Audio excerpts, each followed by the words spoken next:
I'm glad we're doing all this actually because I'm getting lots of fun little anime recommendations out of this con myself. Lots of things where I'm like, ooh, I should check that out. Um, Miss Kobayashi's Dragon Maid. Like I need to watch that sometime soon. A few other shows, just some light, some fun to play around with. But yeah,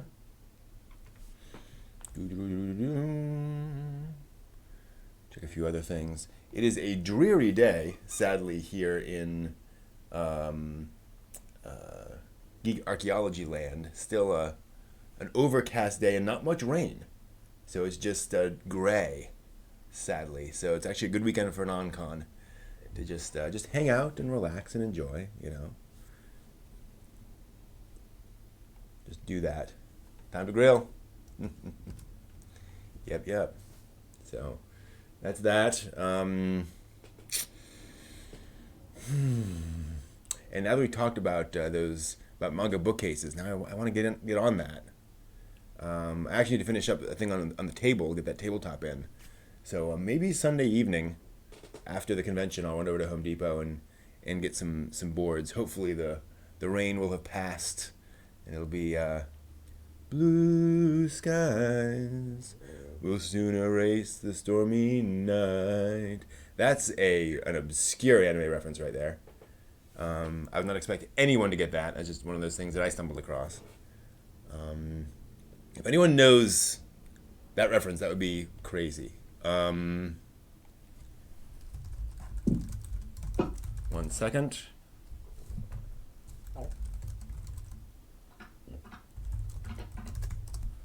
One moment.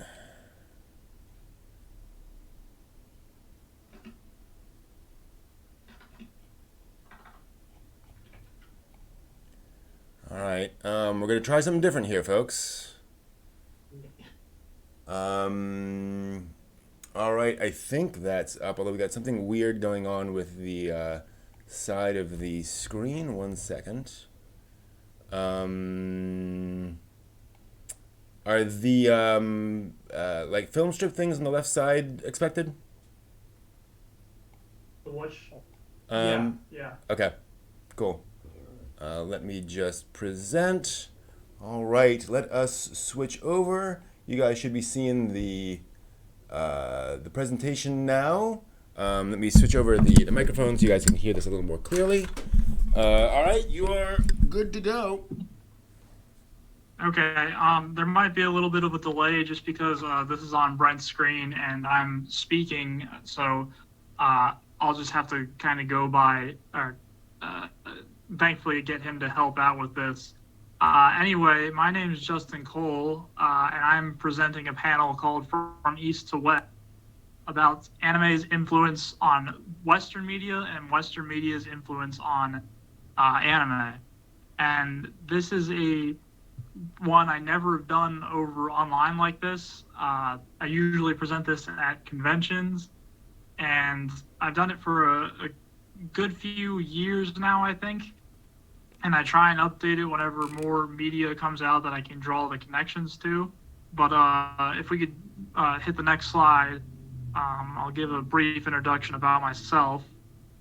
I'm a uh, anime watcher. I've seen about 300, probably a little bit more at this point.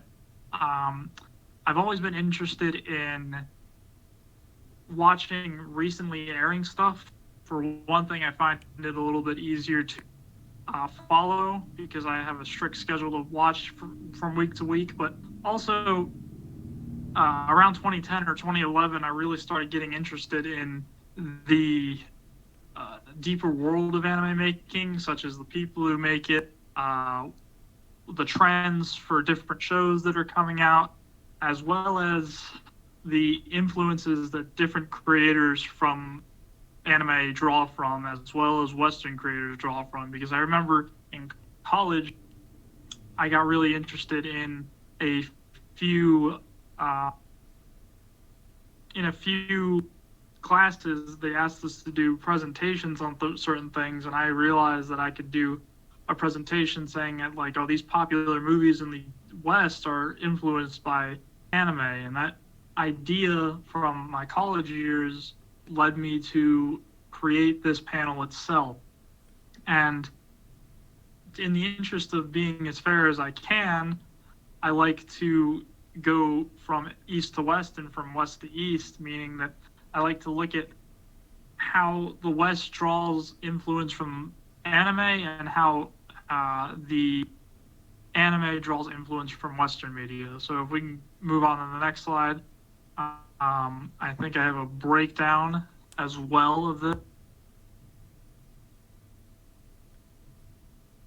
And yeah, this is very simple layout. It's I'm going to preface it by saying that I'm not claiming that anything's a ripoff, even though with one certain company I'll get pretty close to saying that. I'm not trying to lean in favor of one media or another, although obviously I usually present this in anime conventions. I am more of a fan of anime than I am of some Western film and Western media, but it's not like I swear only by anime. I only watch anime. I watch plenty of Hollywood films, and I enjoy quite a few of them, and I enjoy my fair share of anime as well. And I'm saying that the exchange of ideas is actually a really good thing, and I believe it's needed and should be drawn upon more to continue on with filmmaking and anime creation. So let's just get into it. The next slide is just the title slide, and after that, the slide following that is talking about a certain creator that I'm sure a lot of you are familiar with. And his name is it's Satoshi Kon. There we go. And if we move on to the next slide, we'll go over the first film that I think has an obvious link to an existing or to a movie that came out a while ago. We have Paprika, probably his most well-known work. I'd say that some people would argue that it's his best work, but I would say it's his. I don't think anything Satoshi Kon made is bad necessarily. I would say Paprika is his most famous one, though, especially to a Western audience. And when I was looking at the genre for this, I think Wikipedia classifies it as a science fiction movie. And I kind of put a question mark there because anybody who's seen Paprika knows that calling it like strict science fiction is probably a little bit of a stretch. It'd probably be more accurately described as science fantasy, but genre discussions are a topic for another day. The movie deals with for a quick summary, for those who've seen it, for those who've not, it deals with dreams as a form of therapy and as a potentially dangerous mechanism to mess with. The visuals are probably the most standout part about the film. Satoshi Kon really liked to use anime as a medium because he could do things with anime that he could not do with live action. It's actually pretty interesting.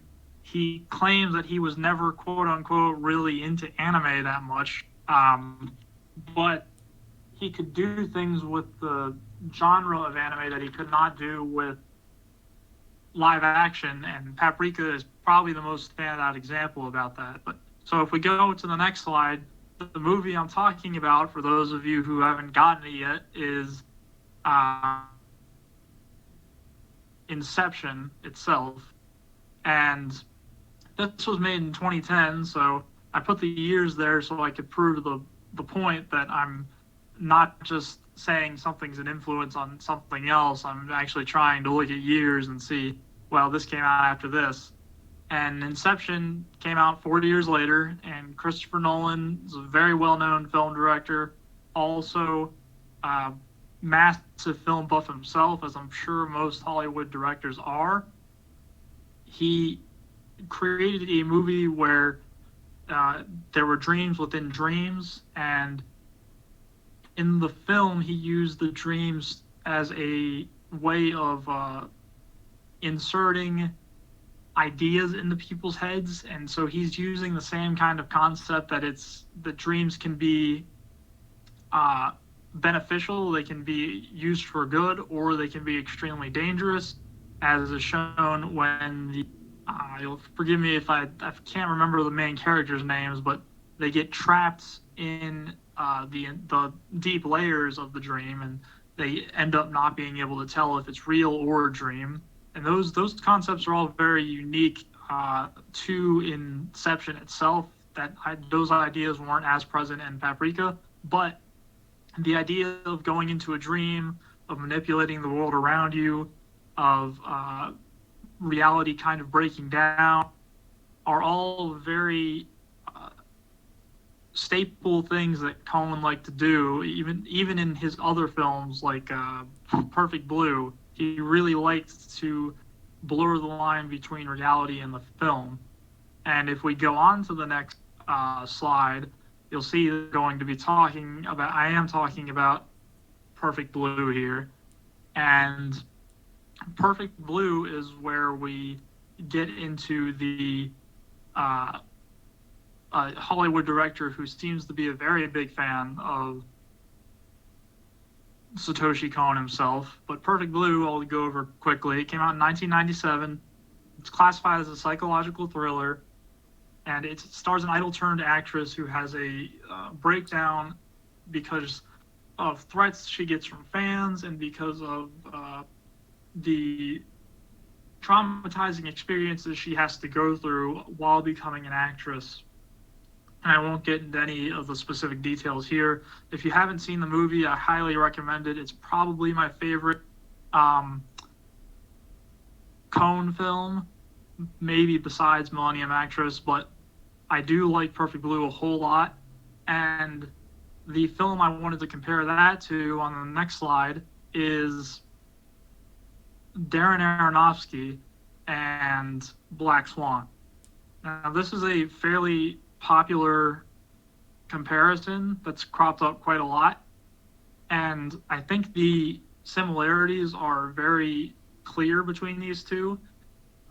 It is a horror thriller instead of a psychological thriller. It relies a little bit more on the typical horror genre tropes, but the support I have for this is, the story goes into very similar direction. Now, none of these stories go in the exact same direction, but it is about Natalie Portman facing a psychological breakdown while her reality kind of falls down around her.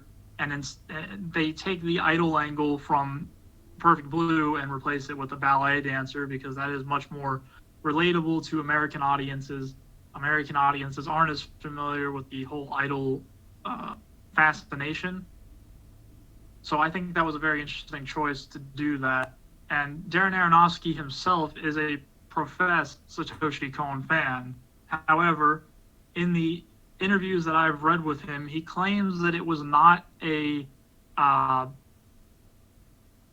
can't remember the wording he used. He either said it wasn't an influence or he wasn't inspired by it. But I find it hard to believe just because of the sheer amount of similarities between them and the fact that he is a Satoshi Kon fan. He has claimed that. So he does know who Kon is. And the next slide also talks about Kon's film as well as a comparison between him and Aronofsky, and it is Millennium Actress. Now, Millennium Actress, I think many people would say is Kon's best work. Of course, it's all a personal preference, but really, 2001, this came out, and like I said, Kon never really made a bad film. But Millennium Actress, I've seen it a few times. It's really, from a filmmaking perspective, I'm just blown away whenever I'm able to watch it. He really did everything perfectly in this film. But I don't want to start gushing about how well he constructs his films, because that's not necessarily the topic. But the way the story is told is through an interview with an actress, and it tells the story of her journey through searching for a particular person, and it goes through a bunch of different eras of Japanese history, and it goes into the future, and it covers a period of about 1,000 years, hence the name Millennium. And on the next slide is another Darren Aronofsky film called The Fountain. So this is not my comparisons. A friend actually pointed this out to me once, and he wanted me to pay attention to the way the story was told.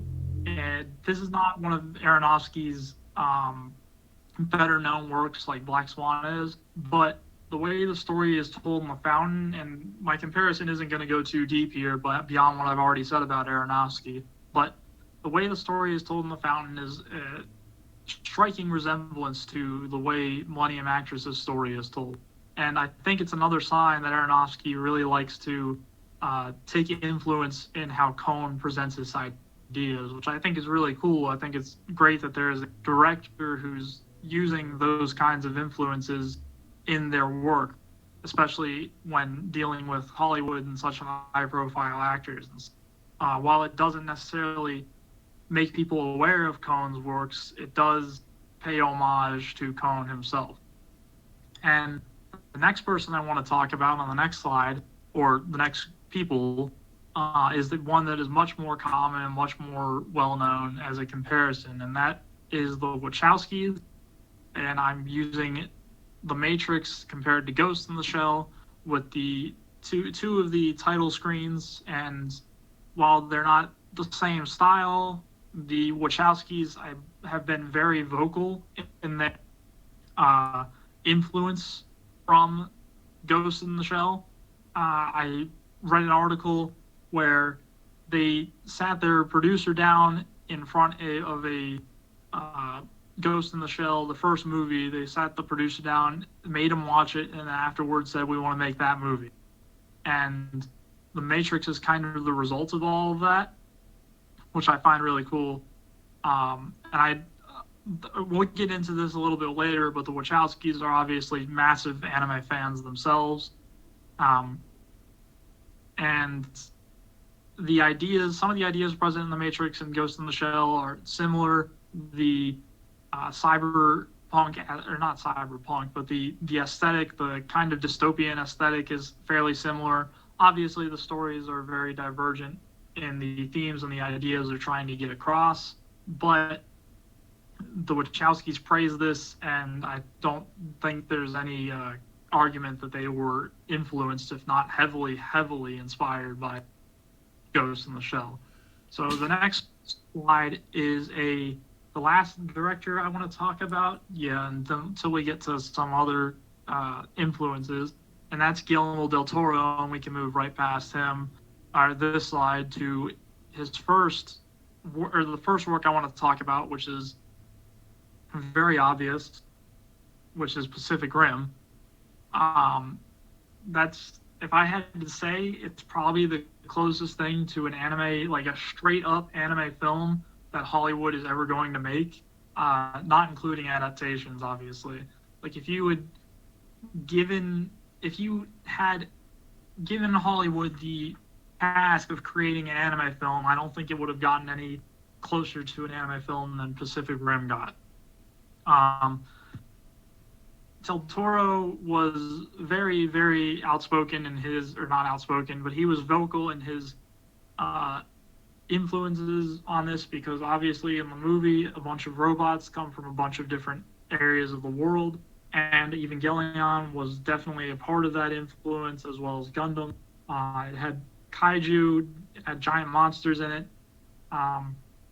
It's just very, very fun giant monster versus giant robot anime or film. And while the idea of giant monster and giant robots aren't exclusive to Japan, it certainly would be fair to say that it plays a very big part in a lot of Japanese media, especially because of things like Godzilla and Gundam. And then on the next slide, he has been kicking around the idea of doing this, but knowing Del Toro, I wouldn't be surprised if it never gets done. But he's spoken a while ago about doing a monster adaptation for something like HBO or something like this. Unfortunately, the last time I heard anything about this was years ago. I actually went to a convention once where I talked to one of the Russian pilots from Pacific Rim, and he was a fan of film as well. And he said, yeah, Del Toro is thinking about doing an adaptation of Monster, and unfortunately, because of all the other ideas that Del Toro has, I don't know when this is going to happen or if it's going to happen. I would love for it to happen because Monster is a very Western kind of work, as I'll get into a little bit later, but who knows. So I saw someone in the chat uh, mention this earlier, but if we move on to the next slide, yes, I'm going to be talking about the big dog here, Disney. And Brent, hopefully your stream doesn't get taken down or copyright struck because of this. Jumping ahead. So the Lion King is the first one I want to talk about. Another very, very famous comparison for, especially for those who have been in the anime fandom for a while. The most obvious comparison is to Kimba the White Lion by Osamu Tezuka. And the crazy thing about this is that Disney not only denied doing it, they denied ever even knowing about the film, which just is a straight up lie because they had their animators in Japan working with anime working with Japanese artists to learn different techniques and different styles of creating before The Lion King came out. And I doubt anybody at Disney who was in any real position of power hadn't heard about one of Japan's earliest, most famous animated works ever. Films ever, not works. The other one, the Kimba vs. Simba name, that's you could attribute that more to coincidence, but it's still funny to point out, especially when even programs like The Simpsons, there's a joke in there where during a Lion King inspired scene, the person in the cloud says Kimba instead of Simba and quickly corrects themselves. And on the next slide here, I have a few screenshots I have pulled that I pulled from a site called Looking Glass Painting. And you'll notice the similarities in the shots and some of the designs.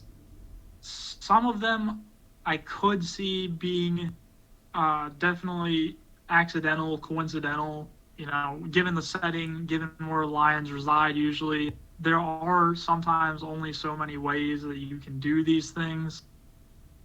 But on the next slide as well, I have even a few more. And I think the one here on this second slide really shows the similarities, especially with the character designs.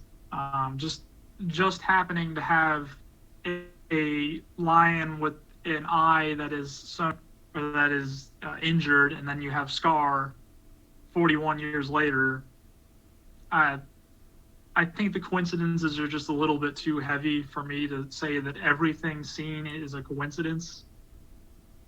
But Disney has a history of doing things like this while being very, very stringent on copyright themselves. They sure as hell like to take influence from other works. And on the next slide, we have another interesting comparison going off the Gainax panel that Nate just presented. We're going to be looking at Atlantis. I really like Atlantis. I like it as a film. I like the character designs. I watched it a lot when I was a kid. It came out in 2001. It's about the finding of the lost civilization of Atlantis. But like Nate was talking about, Gainax made a little show called Nadia, Secret of the Blue Water. And that was done by Anno in 1990. And obviously, I can't say that Atlantis the Lost Empire was solely inspired by Nadia, because both of them came from the same source, which was 20,000 Leagues Under the Sea, which probably has its own sources and mythology and whatever. And everything always goes back to the Epic of Gilgamesh, so on and so forth. But the similarities between the two of these I have on the next slide were also denied by Disney. And I've done something similar where I looked at a few screenshots. And I think the screenshots in here are even more damning of Disney. the comparisons between the protagonists, for example, you see the main character, the two main characters have very similar designs.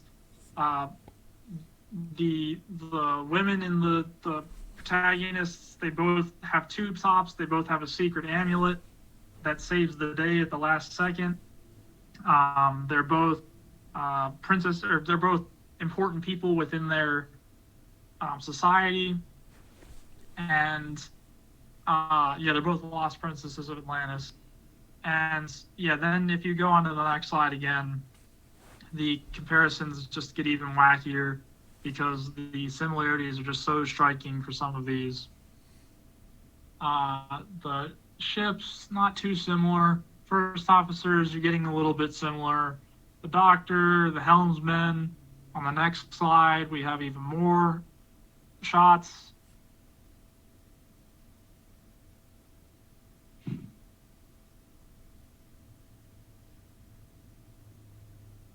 Oh, wait, was that it? Yeah, that was it. My bad. Sorry. But yeah, you can see the similarities in the character design. And then the story structure. If you search this, I didn't include it here because the breakdown was way too in depth, but somebody went through and broke down the entire plot structure of Atlantis and Nadia. And the similarities between the story structure between the two of them is kind of baffling. Some of that can be attributed to storytelling techniques and how you structure a story and all of that stuff. But I was blown away by some of the ways that they compared the story to each other within that. And the whole crystals as a power source, the way the journey starts, so on and so forth. So I believe now we are getting out of Disney and we're just going to talk about some Western anime in the next slide. Another title slide, and then we can move on to the first one I want to talk about. One of my favorites here is the Boondocks, which was done by Aaron McGruder, and apparently is coming back at some point soon with Aaron McGruder at the helm. Given how season 4 went, I don't think that's much of a surprise. Now, Aaron McGruder drew the Boondocks in a manga-like art style that was then translated into an anime art style when it was animated. Now, it does take influence from shows like the hip-hop stylings of Cowboy Bebop and Samurai Champloo, as well as hip-hop culture and everything like that. But while it looks like an anime and sometimes sounds like certain Western or certain animes that feel more Western, the ideas present in the Boondocks are very, very Western in nature. Aaron McGruder deals with extremely U.S.-centric ideas, and that's because the story is set in the U.S. He's not trying to tell a story from Japan. He's trying to tell a story with his own knowledge and his own experiences, and he does a fantastic job at it. Now, I'm interested to see if it comes back, if the style stays the same, if he changes it up, what ideas he presents. But that's definitely a easy comparison to make between the art. So we'll move on to the next one, which is the Avatar series. And the Avatar series is a little bit more of a mix of things to look at. The styling is a mix of Western cartoons and anime, but you have things like Appa's design, which was, I believe, cited by the creators as being inspired by the cat bus from Totoro. The idea of spirituality was definitely drawn on from Hayao Miyazaki. So there's a few Miyazaki fans in the Avatar staff, which is not too surprising. Some of the fight scenes in Avatar obviously a lot of them were choreographed from martial arts experts, but even beyond that, the animation styles used to animate them were taken from multiple different anime as well, as is almost, it seems to be fight style or fight scenes seem to be taken from all over the place whenever any kind of media does them. You see it in Birdie the Mighty Decode when you compare that to Man of Steel as well. I don't believe I have that clip on me right now, but if you look up Birdie the Mighty Decode versus Man of Steel on YouTube, you'll see very interesting comparisons between how those scenes played out, which is more of a funny comparison than anything, but still interesting to note. The next series is the next slide is Teen Titans, and the style there is definitely still very anime. But the interesting thing where you start getting into getting into anime or Avatar and Teen Titans is that they start copying the mannerisms from anime as well. Like in Teen Titans, they did things like they had the sweat drops and the exaggerated emotions and stuff like that, whereas the Boondock very much relied on just the art style, and the mannerisms were all very normal because it was set in a probably because it was set in a just completely realistic setting, where Avatar and Teen Titans are a little bit more unrealistic, so they can stretch the boundaries a little bit. But it even had an OP, an opening song. Like Hi Hi Puffy Amiyumi did the opening for Teen Titans, and this was 2004, and there was a Western cartoon with an anime style opening, which is almost like mind blowing if you think about it, especially considering where anime was in the early 2000s in the US. And then the last one I want to talk about is one that kind of goes the opposite direction with RWBY. And RWBY's art style is obviously 3D CG, but modeled heavily after anime. The creator, Monty Oum, had called it an anime while he was still alive. Unfortunately, he passed away a few years ago.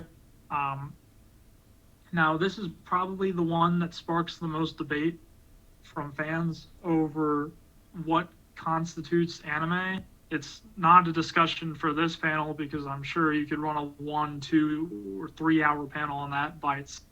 But, you see video stores, they put things like RWBY and Avatar and Teen Titans, they put it in the anime section, and that makes some people extremely upset. I don't really care too much to get into that conversation ever because I don't think there's much merit in it. But this is definitely one that Monty Oum wanted to create as an anime, even though he was a Western creator. So now I think I have a few more slides for this section. So the next one is a League of Legends, which was and still is a very popular MOBA. Now, early on in League of Legends, I don't believe they thought it was going to get as popular as it was. So they would give a few shout outs to media that they like. They took some influences, as you can see here, from the Touhou series. There was obviously a Touhou fan on the League of Legends staff early on, because early on in the game they had items called Youmuu's Nightblade, or Youmuu's Ghostblade, Wriggle's Lantern, and they had a character called Lux, whose ultimate in the game translated to Master Spark. Those were all Touhou references. From the top right to the bottom right, we have Wriggle Nightbug. We have Marissa, whose spell card in Touhou is called Master Spark. And then we have Youmuu Kanpaku. And on the bottom left there, we have Orianna, who you can draw some similarities between her and Youmuu too, because they both are beings that control a orb that is part of the source of their power. Those are some more fun comparisons. I believe most of those references have been taken out as League has grown more popular. I haven't played the game in a while, so I'm not sure what's still in there, but I believe the Wriggle's Lantern was definitely taken out. I believe Youmuu's Ghostblade still might be in there, and as well as the characters. But Lux's ultimate is no longer called Master Spark. And yeah, I think they scrubbed the game of a lot of those references. So moving on, we have some lighter influences in how the United States has kind of embraced um, some Japanese aspects, some Japanese cultural aspects, because of probably a lot to do with anime itself. I know these things are not strictly related to anime. However, for myself, anime was a gateway into learning more about Japanese culture, with learning about what Pocky was, to learning about what Lolita fashion was, to learning about phrases like kawaii and moe and all of those different things. And some of those things have kind of translated into the United States fan culture. And we've even gone as far as to have conventions that have grown massively in size that are just strictly focused on anime. And in the interest of time, I'm going to speed up a little bit here. So the next one is movie adaptations, and that's just a short slide I included to go over the fact that, yes, Hollywood does movie adaptations. Half the time they're okay, half the time they're bad. There hasn't really been one that's been fantastic at this point. But, you know, there's some adaptations in there. I think I might have doubled up on that slide, but whatever. So moving on to the next section, we have music videos. We have Kanye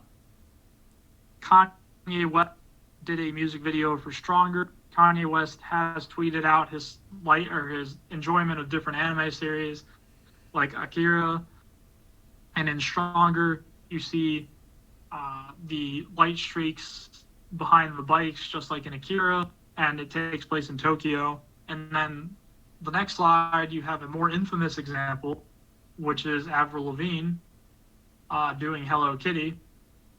And that's just the kind of a fun example. Not too closely related to anime, but definitely related to Japanese culture, given that Hello Kitty is a massive icon over in Japan. Wasn't too well received, but it still shows that she is a fan of some of those aspects of culture. We can actually skip over the next two slides and go on to west to east. And then we can start talking about, yeah, that was the slide I doubled up. I thought I didn't have it, I did. Medea and Porter Robinson, that's one I can go over shortly. I usually show that one if I have the ability to, but I don't right now. It was Porter Robinson got the chance to go work with A1 Studios to go make a music video for his and Medeon's Shelter.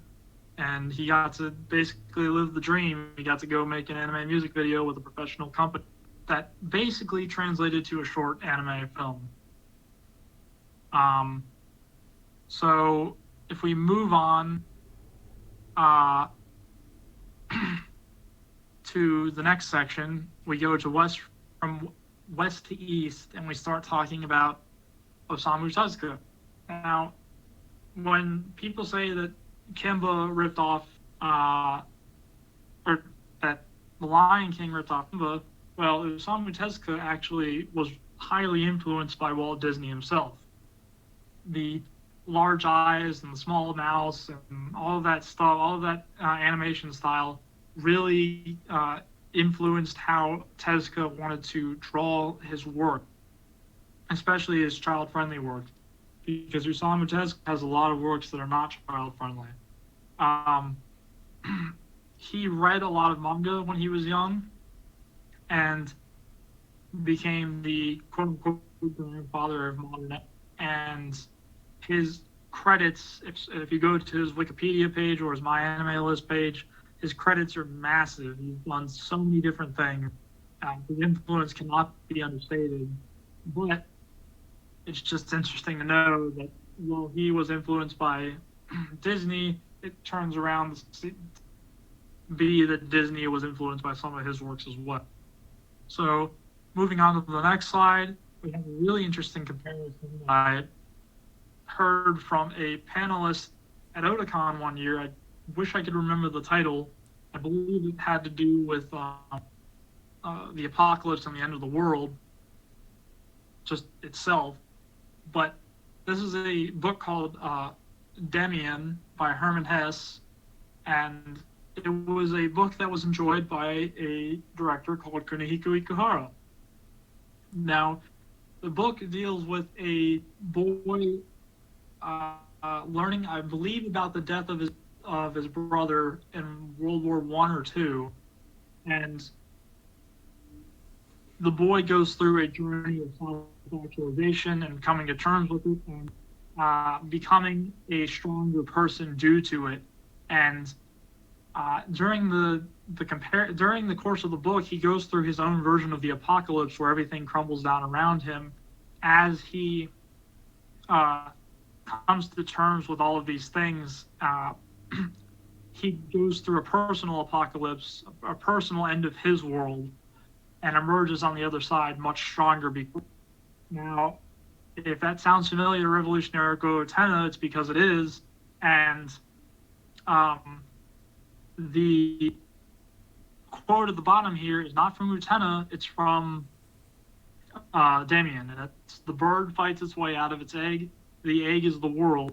Who would be born must first destroy a world. The bird flies to God. That God's name is and Abraxas is actually the name of one of the tracks on Utena's soundtrack as well. And if we go to the next slide, you'll see that there is the famous quote from the student council from Utena, which is, if I can pull it up here really quick, if it cannot break its eggshell, a chick will die without being born. And that's not the full quote, but the influence and the similarities are very apparent once you start looking at these side by side. I think that's an amazing comparison. What you might be interested to note is that after Ikuhara read that book, he handed it off to someone named Hideaki Anno because they have a good relationship, and then Anno may even get on as well. So there's probably some influence in even going on as well from Demian. Now, the next one is the inception of the magical girl genre, and I'm not necessarily talking about anything like Sailor Moon. I'm talking about the famous magical girl called Mary Poppins, and the magical girl show called Bewitched. Now, these shows were very, very popular among young girls in Japan in the 60s. And it led to they were instrumental in leading to the creation of what is considered by many to be the first magical girl show, called Sally the Witch. Obviously, for anybody who's followed anime for any length of time, you know that the magical girl genre has absolutely exploded in popularity. It's gone in so many different directions, but a lot of it came from, again, I believe, if I'm remembering correctly, Mary Poppins was also a Disney work, and Bewitched was just a popular TV show, popular in the West as well as popular in Japan. So, moving on to the next slide or slides, there's plenty of Western influence that doesn't just come from the U.S., it comes from Germany. Now, if we move on to the next slide, we'll start understanding that their relations throughout the 1800s and the early 1900s, they were on fairly good terms. Japan adopted Germany's government model as its own early on. They've had war alliances. Some of the stereotypes about their peoples are the same. They've been on friendly terms since the post-Meiji Restoration. So if we move on and start looking at some of these influences, it shouldn't be surprising that they have that they see this almost sometimes as we see the Asian countries as exotic, or at least in the 50s and 60s and the 1900s we used to see the Asian cultures as exotic. Japan kind of saw Western cultures like Germany as exotic, and it led to some works like Attack on Titan just straight up taking towns like Nordlingen as a basis for their study. So this is the walled town that served as the inspiration for the mangaka's uh, presentation or the setting of Attack on Titan, as well as the lyrics for the opening song and the names for some of the characters like Ye. And if we move on even further than that, can't spend too much time on these anymore. I still got a few slides to go. More influence is shown in shows like Full Metal Alchemist. Now, the influences are a little bit more pronounced here. You have the whole government model where there was a leader called a Führer, the Nazi parallels, they even went so far as in Conqueror Shambhala to just straight up say, like, yeah, this is taking place in Nazi Germany. And the murder of the Ishmaelian people was a parallel to the Holocaust to show that the government was not up to anything good. They were doing human experimentation, which the Nazis were also performing. Although Full Metal Alchemist, the staff have said before that it is not just Germany, it is a blend of different European countries, because that's why you have the Asian-based country to the east in Brotherhood and so on and so forth. And there's no obvious parallel between the country that Full Alchemist takes place in and Germany itself, besides the things that I just went over. So, moving on here, we have what I was talking about earlier, Monster. You have a Japanese man who lives in Germany and is hunting down a German serial killer who he healed when he was young, and the doctor feels responsibility for that, and he feels the need that he needs to take him down. The villain's name is Johann Liebert. There are ideas in Monster about the biblical version of the devil, more Nazi comparisons because there's a lot of anime that likes to bring up the Nazis. The idea of Johann being the Superman, and just very, very European-based ideas in religion and theology that go into Monster. And then we have, on the next slide as well, we have a show that doesn't seem like it's got so many European influences until you start looking at the text, some of the text, and that's Madoka Magica. There's the idea of the Walpurgisnacht, which is the German holiday that takes place near Halloween, called the Witches' Night, and just a whole lot of Goethe. Urobuchi, when he was directing Madoka Magica, Urobuchi is not necessarily the most subtle about his references, and Faust was splattered all over the witches' realms in Madoka. And the comparisons are fairly obvious if you know the story of Faust. It's a deal with the devil and the pandemonium that ensues afterwards, or the cost of doing a deal with the devil. And moving on to the next slide, there are just a lot of ideas in anime that translate into, that worm their way into a lot of different works. Nazis are everywhere. Goethe is in a few different places like Elfen Lied. European fairy tales are the basis of a show like Princess Tutu. Names are prevalent in shows like Evangelion with Asuka, and Japan finds Germany really cool, is what it essentially boils down to. In the next slide, the strongest example of this is that German science is the best in the world, and we have Stroheim from JoJo's Bizarre Adventure, who is also a Nazi. If we move on beyond that, we have the more and more famous example of JoJo's Bizarre Adventure, and anybody who knows anything about JoJo knows that Araki likes to put a lot of Western bands and Western songs into his works. In part one and part two, it wasn't as in your face. It was still quite obvious, but really parts 3 through 8 or 9, 8 now, yeah, 8, he really just ramps it up and just blatant names of the stands are based on songs.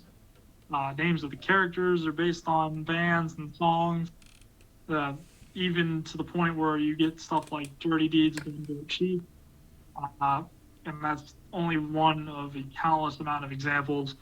There's a link there on the JoJo Wikipedia page. If you just look up JoJo influences Wikipedia, you'll see the list of influences that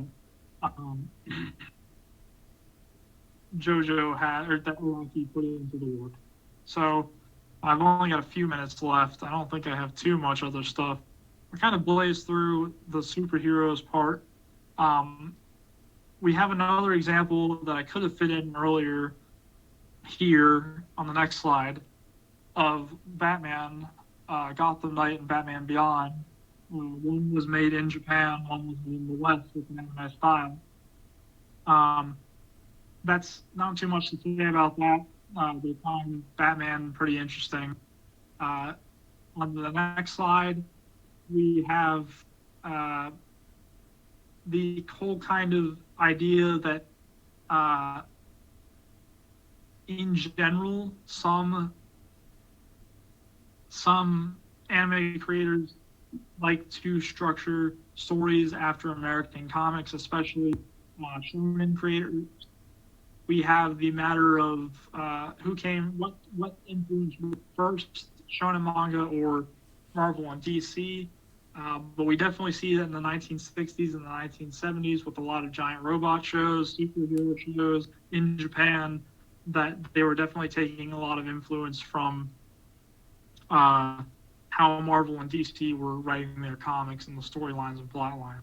And then on the next slide, we even have the whole comparison for My Hero Academia, which kind of took the Western idea of superheroes and made them all anime related. Like you have All Might being an obvious Superman parallel. They all have code names. They all have different colored outfits. They all have types of superpowers that you might find more in Western comics rather than anime. And they also have the idea of passing down powers, which also comes from Marvel and DC. And then on the next slide, and we're going to have to stop it there, unfortunately, because we have to move on to the next panel. All right. Well, thank you all for watching. My name is Justin. I'm with Hockey Brain Trust. If you all come up to any conventions on the East Coast, I'd love to see you at any of our panels. And yeah, thanks Brent for hosting this. It was fun to at least get to do the panel because I don't know when the next time we'll be able to do an actual panel is. You're very welcome. Thanks for being on. I will go ahead and switch over here, and we will switch that off, and I can hopefully pause it. There we go. All right. Thank you very much, Justin, for that. Appreciate all of the expertise behind that. Very, very helpful. And let me just take a moment to pull up the next panel. We will get started with that in just a moment. I think I have that. Yep. Cool. Yep, this next panel is about 50 minutes. So we will start in just a moment. Get folks a moment to switch over and just kind of get ready for that. Hopefully I can, yeah, there we go. Perfect. Life is good. All right, we will switch over to that. It is 3 p.m., so just so folks know, we are switching over in the side tube, switching over to Super Dimension Fortress Macross. So the original Macross TV series, we're switching over to that right about now on SciTube, and then we'll be watching the movie in about was that about 2 hours? Yeah. We'll be watching Do You Remember Love? That'll be the plan there. So yeah, let me go ahead and start up Phil's panel, and we will get going with that. Yay!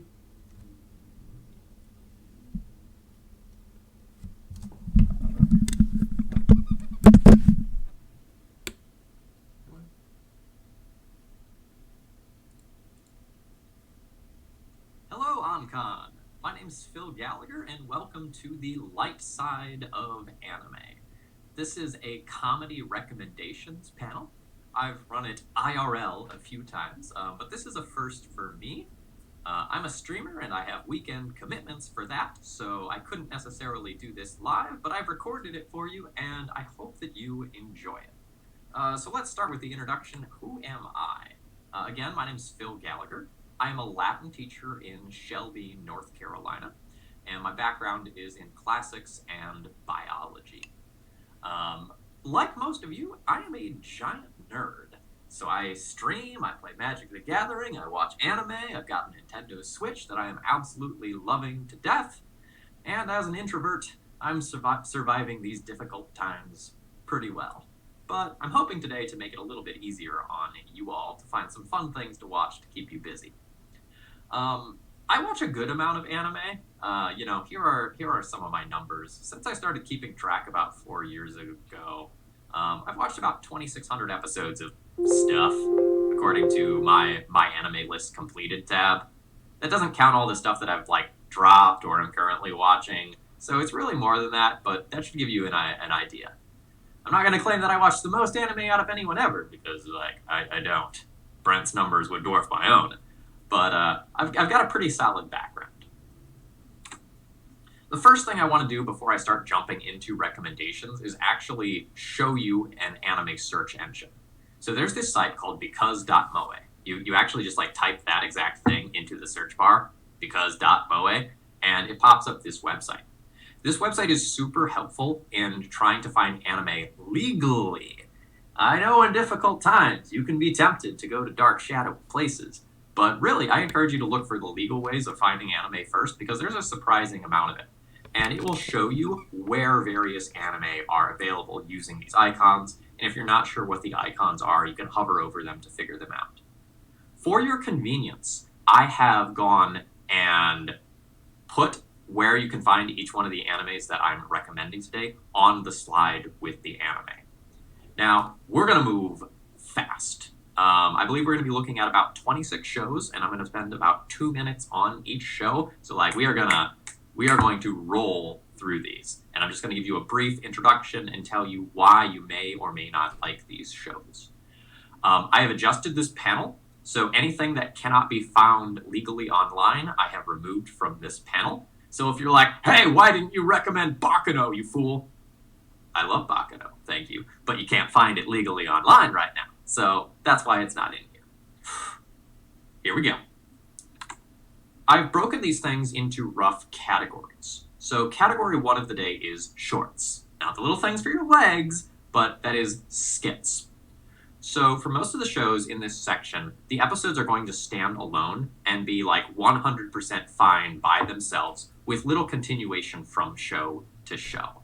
It's going to be kind of like Saturday Night Live in many cases, where you watch something and you're like, oh, that was fun. And the next episode is something that is totally different and not super connected. So like pretty much everything in this panel, everything is going to be silly, light, and fun. Now's the time for some happiness in our world. We maybe don't want to watch all the bloody, gory, dark, depressing things right now. Well, I might, but that's just me. Here we go. Number 1, Asobi Asobase. This is a recent show. I want to say it was 2018 or something like that. And it is a high school comedy show based around 3 girls who essentially form a club under the pretense of, we're going to help teach this foreigner some English. But it actually ends up being a ridiculous gaming club where they just kind of sit around and find fun things to do to entertain themselves. And The girls have some ridiculous personalities, and this show is very random. There are Pokemon Go references in this show, like it's very modern. And if it gives you any idea how random this show is, my girlfriend refers to this show as the Butt Lasers show. So this is a laugh out loud, like hold your sides, just funny, good time show. But not much really happens in terms of plot. The next show here is called Nichijou, and it is another slice of life school based comedy, which is very similar to Asobi Asobase. Asobi Asobase is more like bombastic, over the top, ridiculous, slightly offensive at times, whereas Nichijou is a little bit more feel good.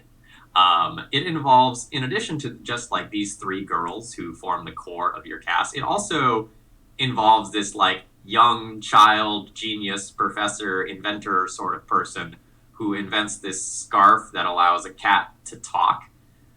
And this is a show that I would call surreal in many ways, because from time to time, you kind of get divorced from reality and ridiculous things happen that clearly could not happen in real life.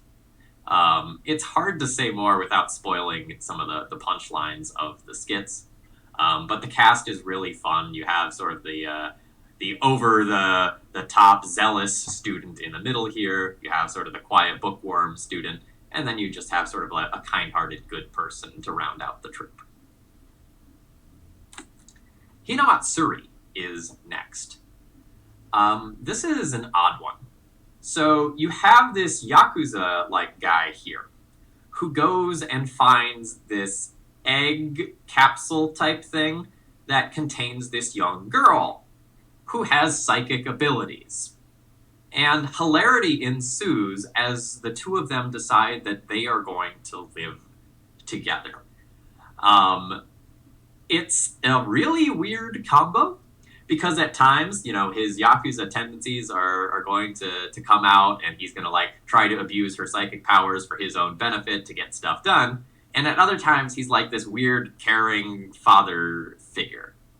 And you're going to see her struggling to use her powers and fit in with the world. As you can see here, she is levitating a whole bunch of plates and, like, is kind of confused about what all's going on. This is... for most of it, a feel-good comedy. You will end up with some ridiculous battle scenes from time to time. Easily accessible as well, available in multiple places. Let's roll to a classic on our list that many of our older viewers might recognize, but this is maybe not a household name like it used to be. Azumanga Daioh. So this was one of the sort of quintessential school anime from when I was growing up. This was really popular when I was in high school, and it features a classroom full of girls who are eclectic for various reasons.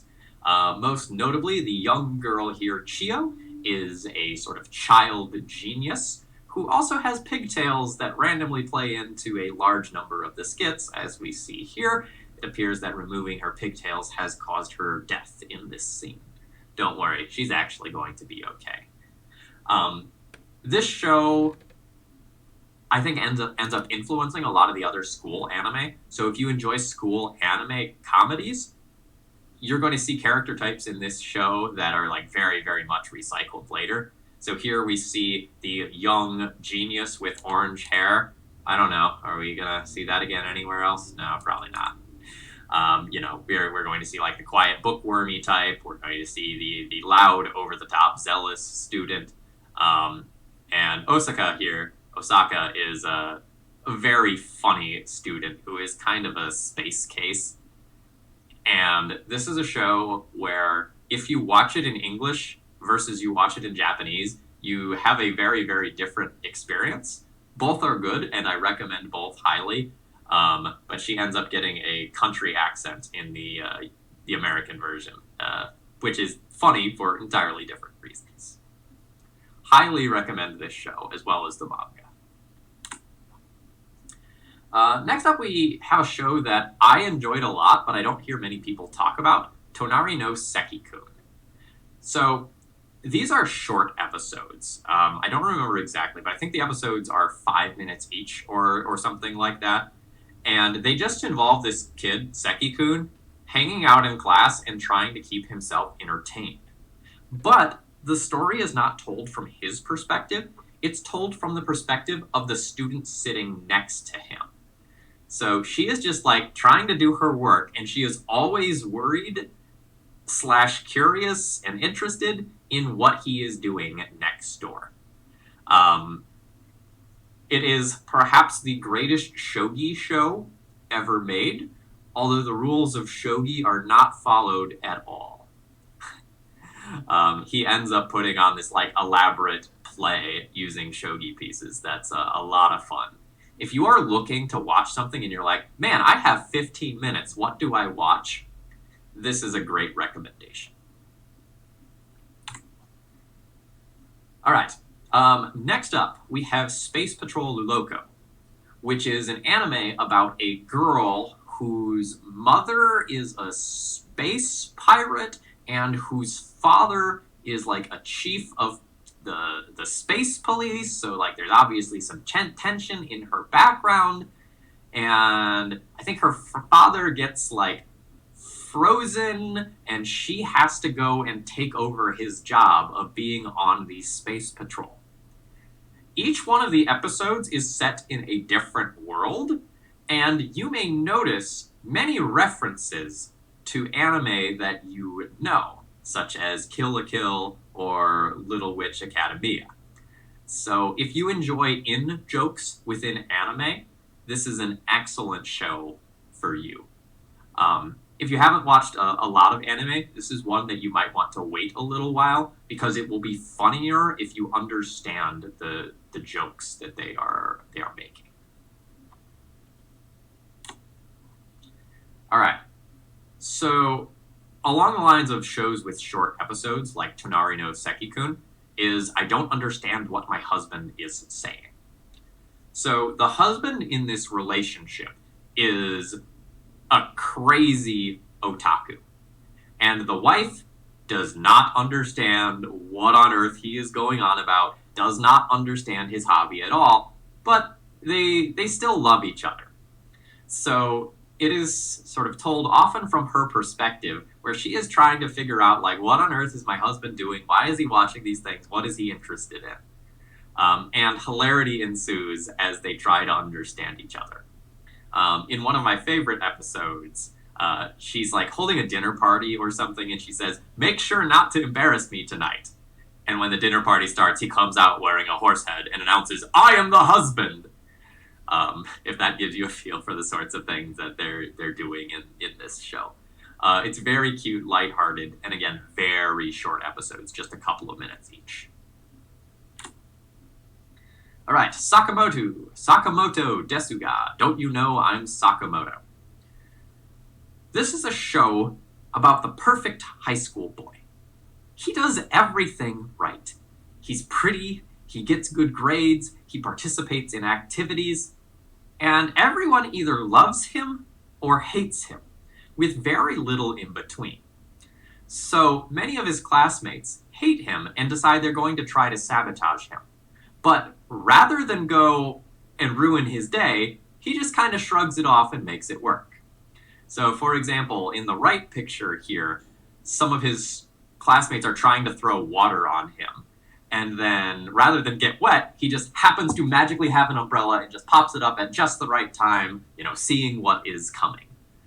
So, it is just an absolutely ridiculous, over-the-top, high school-focused show that I highly, highly recommend. You have probably seen GIFs of this show floating around on Reddit if you're into that sort of thing. It does a lot of very ridiculous things, and also has a handful of very touching and heartwarming moments as well. And you can see, like, even when he's doing something like cooking, he just looks absolutely fabulous. Like, he is doing stuff right.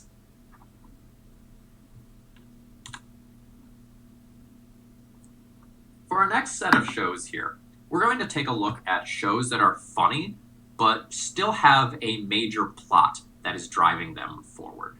So all the shows that I just listed, like basically every episode stands alone. You could watch one, not watch any more, still have fun with it. If you skipped an episode, it wouldn't necessarily matter all that much. But the ones that follow in this next section are going to have a real continuation of plot. But note that since there is a real plot, that doesn't necessarily mean that every episode is funny. Many of the episodes of these shows might be serious, they might have problems associated with them, but as a whole, the tone is comedic for these shows. Let's start with Steins Gate. The first thing I want to mention is that Steins Gate is a comedy. The sequel series, Steins Gate Zero, is not. Both shows are awesome and make like my absolute top 10 anime list without question. But they are very different. Steins Gate is a time travel show, and it is a time travel show done right. It features a whack job scientist named Okabe Rintaro, who goes under the alias Hoenn Kiyoma, and he runs a lab full of other scientists, I guess. They're really people who just kind of hang out with him, and they accidentally do invent time travel. It involves some glowing green bananas on the way, but it worked out. And then they start trying to mess around with time and experiment with it. And over time, they realize that their actions do have consequences. The first half of this show is laugh out loud funny, and then it gets a little bit serious later on. And then the sequel series is very, very serious and somber. Highly recommend this one. It is not necessarily for everyone. I've heard that some people actually like the English dub better than the Japanese. I enjoyed the Japanese just fine, but I haven't watched more than a scene or two of the English. But what I watched was pretty funny. This one makes my short list of greatest anime ever produced. So this is one of my highest recommendations, generally speaking, at anime conventions. Is it the funniest thing in this panel? No, not even close, but it's a great show. Next up, we have Assassination Classroom. All right, so hear me out. What if you took a high school slice of life show and you spliced it together with a tentacle monster and the tentacle monster was the teacher who was trying to destroy the world unless he could train one of his students to assassinate him? I know what you're thinking. This sounds marvelous, and you're right. So Assassination Classroom features Koro Sensei here, who is this tentacle monster, and you learn how exactly he was made, created, born, whatever, over the course of the show. And he has decided that he is going to destroy the world unless he can train someone to assassinate him successfully. And hilarity ensues as he is this teacher with a heart of gold who has all of his students' best interests in mind, and yet he's trying to train his students to kill him. It's very ridiculous and a lot of fun. There are a bunch of weird scenes in this show, as you can see here. Koro Sensei is dressed as a stag beetle in a pile of interesting magazines here. So you can imagine some of the traps the students might lay for the teacher, who is admittedly a little bit pervy. If you are a teacher, this show will touch you, and it will give you the warm and fuzzies in all of the best ways. And if you're a teacher right now, it's a hard time, as all of us, are working from home. All right, next up is Konosuba.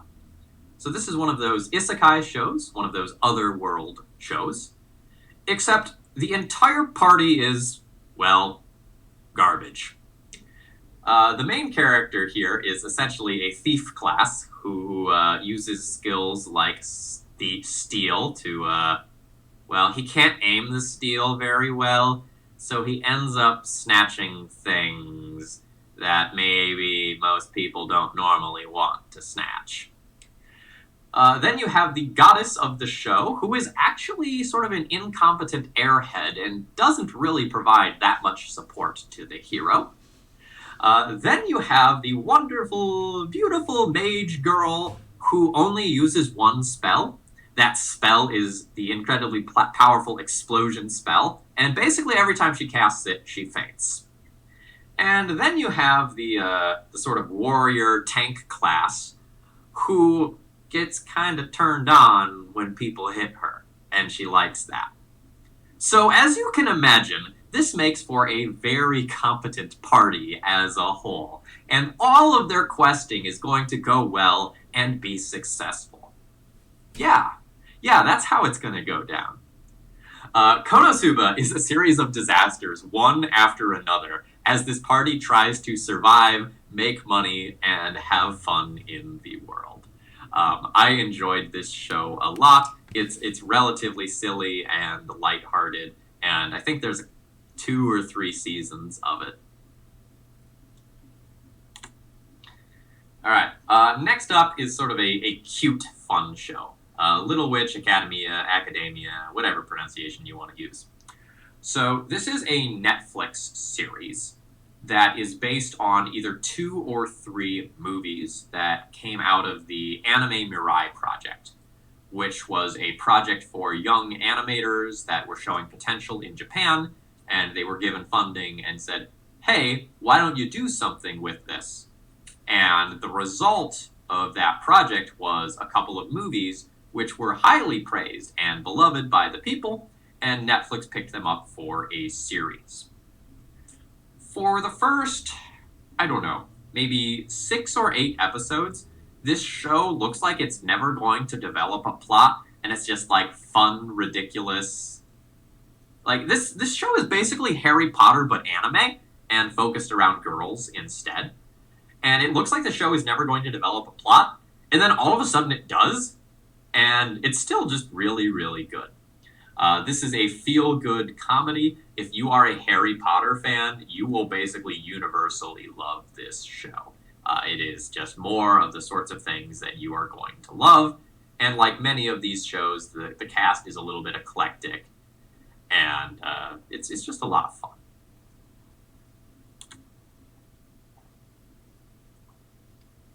All right, you otaku out there. I know some of you enjoy your fan service. Clearly not me. I would never watch anything for fan service, but you might. And so we're gonna get to the slightly lewder shows on our list. Everything that I'm going to say is still going to be appropriate, so like younger viewers, don't worry, you don't need to turn things off. But there will be some slightly suggestive content in what that follows. These are going to be the short sorts of shows where if someone walks in on you at the wrong time, it's going to be hard to explain what you are watching, but these shows are still a lot of fun. All right, number 1, we have Shimoneta. Imagine that dirty jokes are banned, and the government has overly censored everything, to the point where people don't really understand how babies are made anymore, and it's just all very confusing. That is the world of Shimoneta.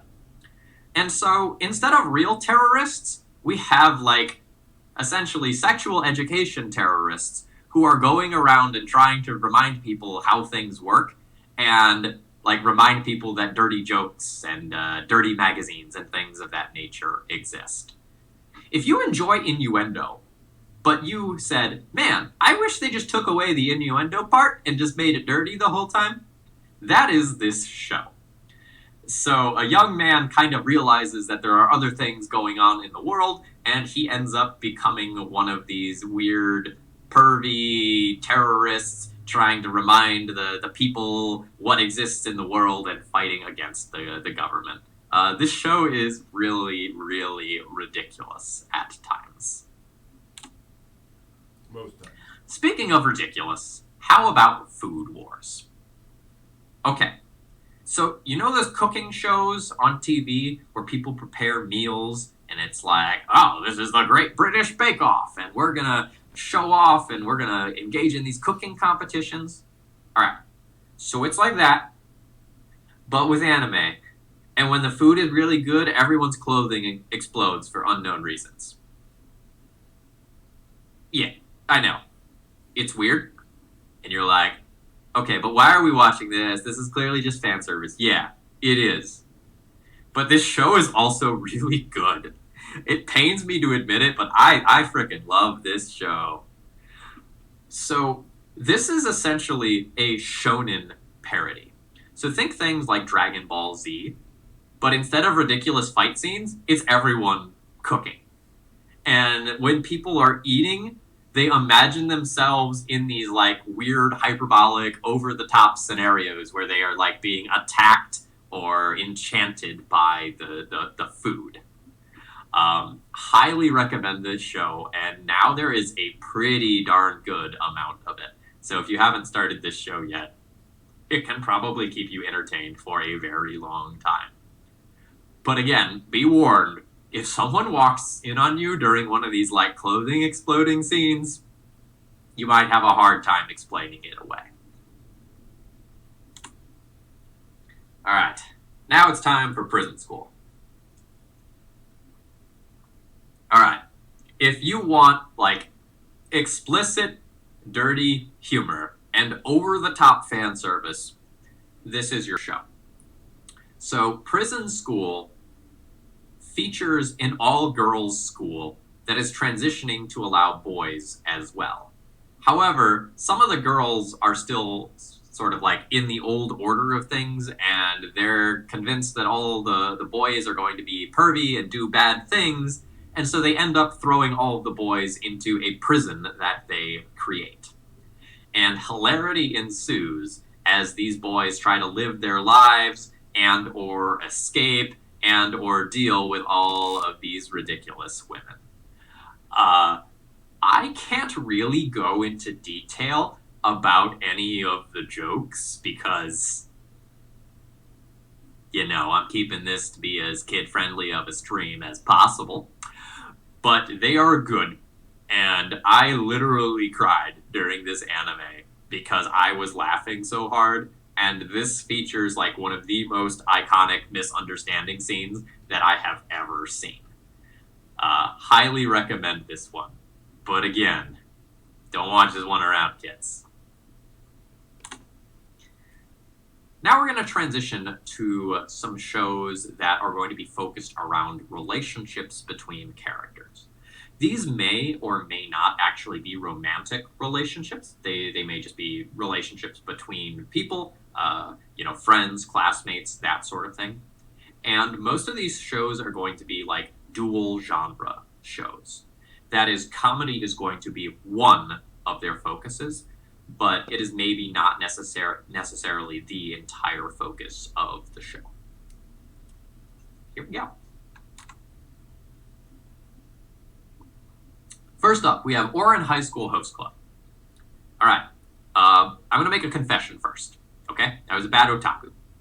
I thought this was a show for girls. I did. Because this was like the show that all of my female friends who liked anime in high school watched. And I thought this was essentially like fan service for girls. All it is a whole bunch of pretty boys doing pretty boy things. This show has nothing for me. To be fair, there are a lot of very attractive young men in this story. And if you are into that sort of stuff, like, boy, do they have it for you. You want twins, you got it. You want the little boy, they got it. You want like the pretty guy with blonde hair, you want the book guy, they've got it all. But this is a show for everyone. This is just good, clean humor. So, essentially what happens is a young girl who is kind of poor comes to this elite rich school through sort of a scholarship program. And on one of her first days there, she accidentally breaks an expensive vase. So in order to pay back this debt, she starts working for the Host Club. That is a club that just works on entertaining young women, or really anyone who goes and books them. So they go and do things like eat food with them, have tea with them, tell them they're pretty, tell them jokes, that sort of stuff. But oftentimes when they do so, it's in like ridiculous themed costumes, and they build all of these strange, elaborate places to have parties because they're a whole bunch of elite rich kids, and hilarity ensues. It explores a lot of relationships between characters, which is really cool. And if you are at all interested in like LGBTQ sort of things, this show will have a lot for you. Even though this is an older show, there's a lot of that sort of stuff being explored here. Sometimes somewhat explicitly, other times things are just sort of implied. This show was really ahead of its time in that regard. Highly recommend this for everyone, and it's widely available. So, like, gold star here. I was totally wrong. I should have watched this years ago. Next up is Toradora. All right, if you just want a good show about a relationship between two people, this is your show. It features Taiga, who is this sort of like young, explosive, girl with sort of a tough outer shell, but she's actually pretty kind-hearted when it comes down to it. And then there's this guy who just like looks like a delinquent, but he's actually a big old softie. But no one like will talk to him or hang out with him just because he kind of has resting angry person face, if you know what I mean. And this show is just such a cool exploration of the evolution of a relationship between two people over time. Note here that I don't necessarily mean romantic relationship. These two have a very complicated relationship, as they're two sort of outcasts, kind of for different reasons, and they come together and become very good friends. Next up, we have Himoto Umaru-chan. So, by day, this girl is like the most popular girl in school, good at sports, pretty, gets good grades, and then this is what she's like at home. This is the same character. Totally different character designs for the different lives that she is living.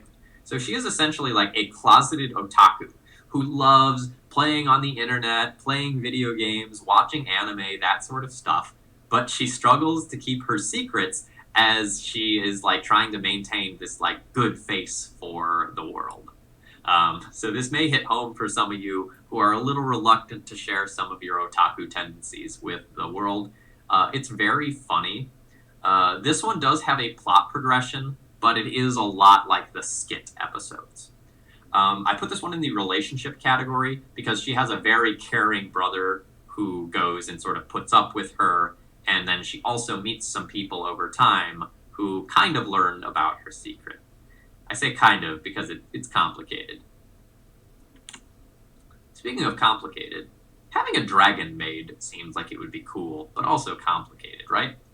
Kobayashi's Dragon Maid is a highly, highly popular show from, I don't know, probably 2 or 3 years back now. Time gets a little wibbly-wobbly once you get older and you like just keep watching anime. It's hard to remember what happened when.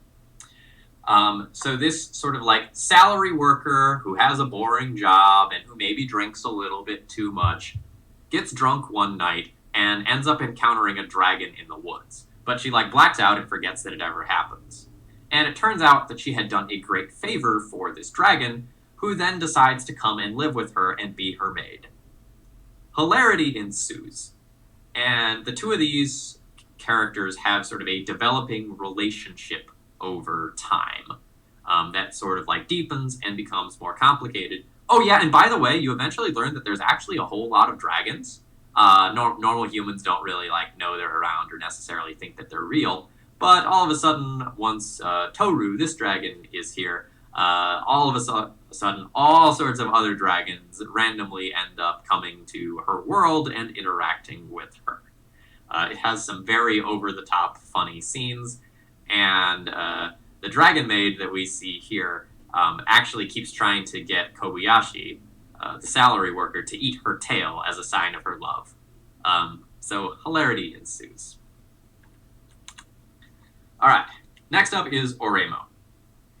If you are okay with incest sub-themes, this show is really, really funny. So this show is about a young girl who, again, is sort of a closeted otaku, and her brother discovers this terrible secret, and so do their parents. But the parents just find all of the weird otaku paraphernalia, including a bunch of gal games. And the older brother takes the hit for her and like covers up that it's actually her stuff. And then the two of them end up bonding and becoming close over their obsession of various parts of otaku culture, but especially gal games. The show is a little weird and uncomfortable at times, but if you are not going to be bothered by those sorts of sub-themes, this show is very, very funny, and I believe there are 2 seasons of it. If you enjoyed Eromanga Sensei from a couple seasons ago, this show is, I think, very, very much an inspiration for that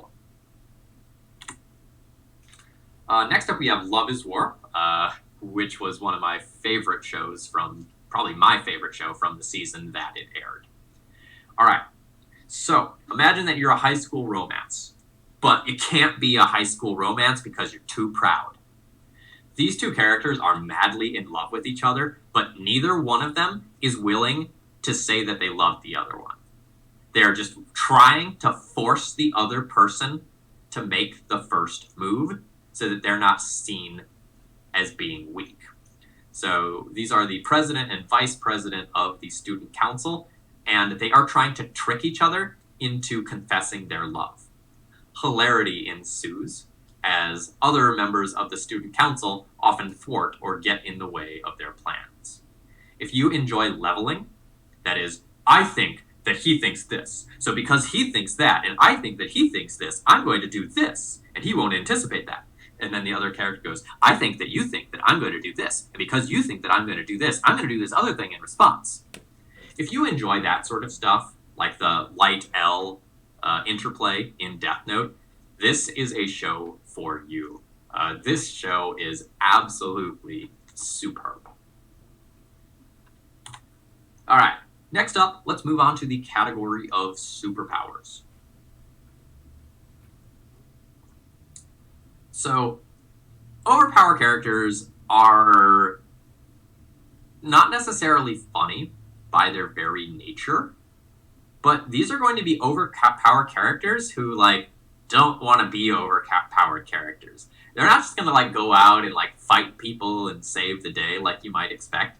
These are going to be overpowered characters who are like, I don't really want to do any work today. And these are often going to be parodies of shonen. And instead of looking at the great deeds of heroes and people with superpowers, you're instead going to be looking at these heroes trying to go and live their everyday lives and just do normal day-to-day stuff. The first show on this list is One Punch Man, which took the anime scene by absolute storm, I guess many years ago now, probably like 5-ish years ago or something like that. So the hero that we see here, Saitama, is not necessarily a hero when this story begins. He's someone who's just kind of like living his life, and every day he gets up, he like runs, does sit-ups, does some push-outs, that sort of stuff. And by doing so for years, he accidentally trains himself to be like the most powerful being in the entire world. And then some people kind of discover him. And Saitama realizes, after interacting with his people, that he could be a hero. So he goes to a hero agency, and he, like, breaks all of the records ever set by any other hero.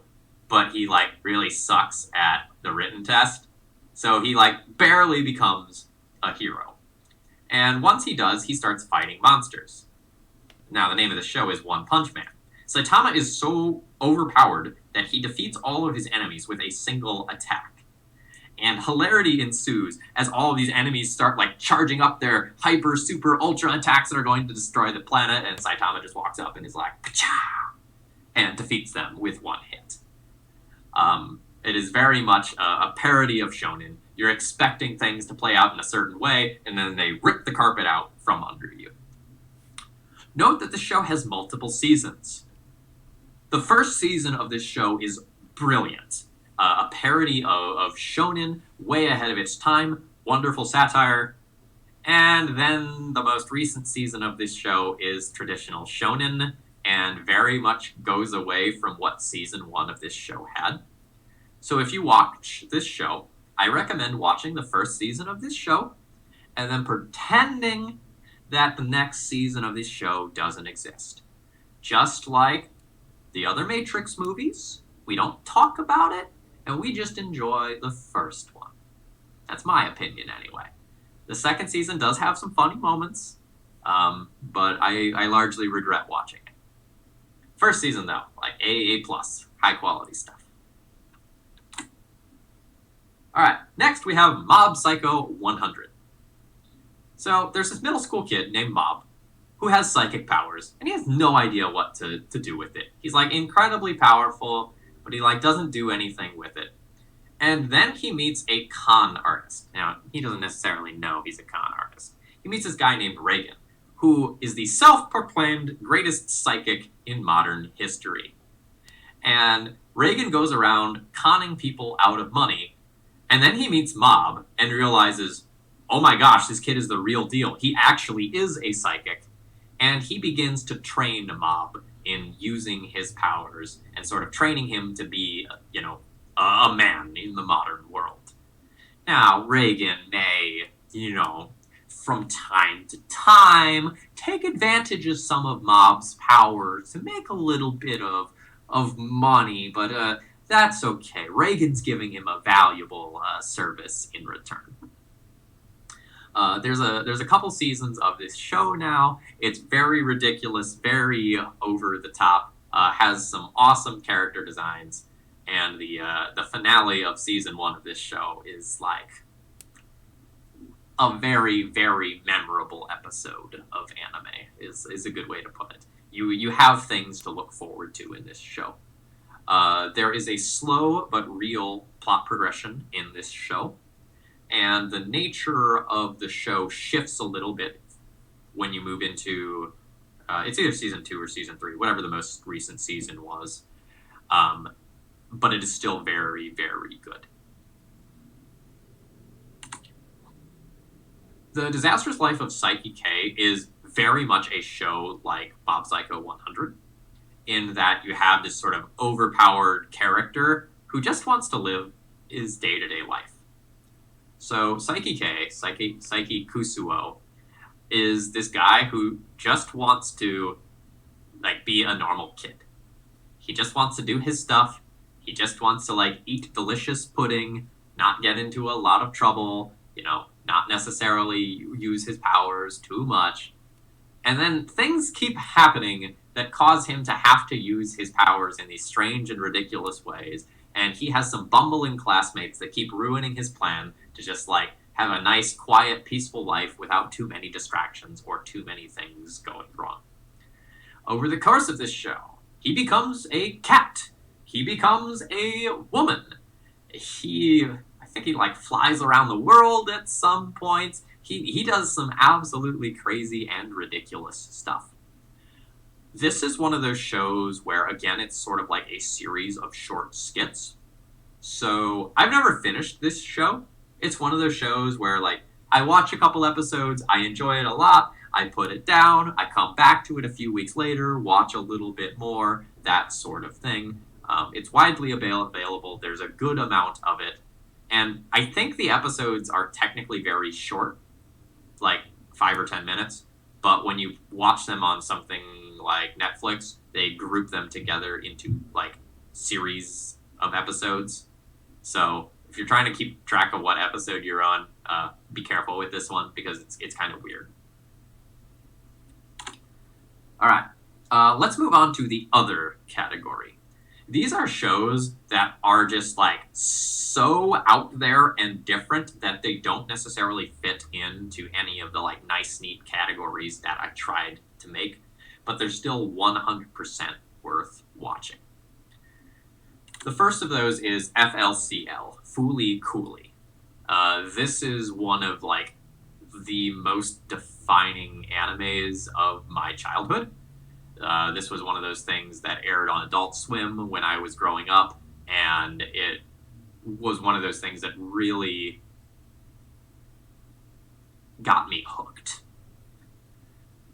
It's a short show. I believe it is 6 episodes, and it is really random. This is one of those shows where I have probably legitimately watched this show in its entirety probably about 15 times, and I still have questions about what goes on at some points in this show.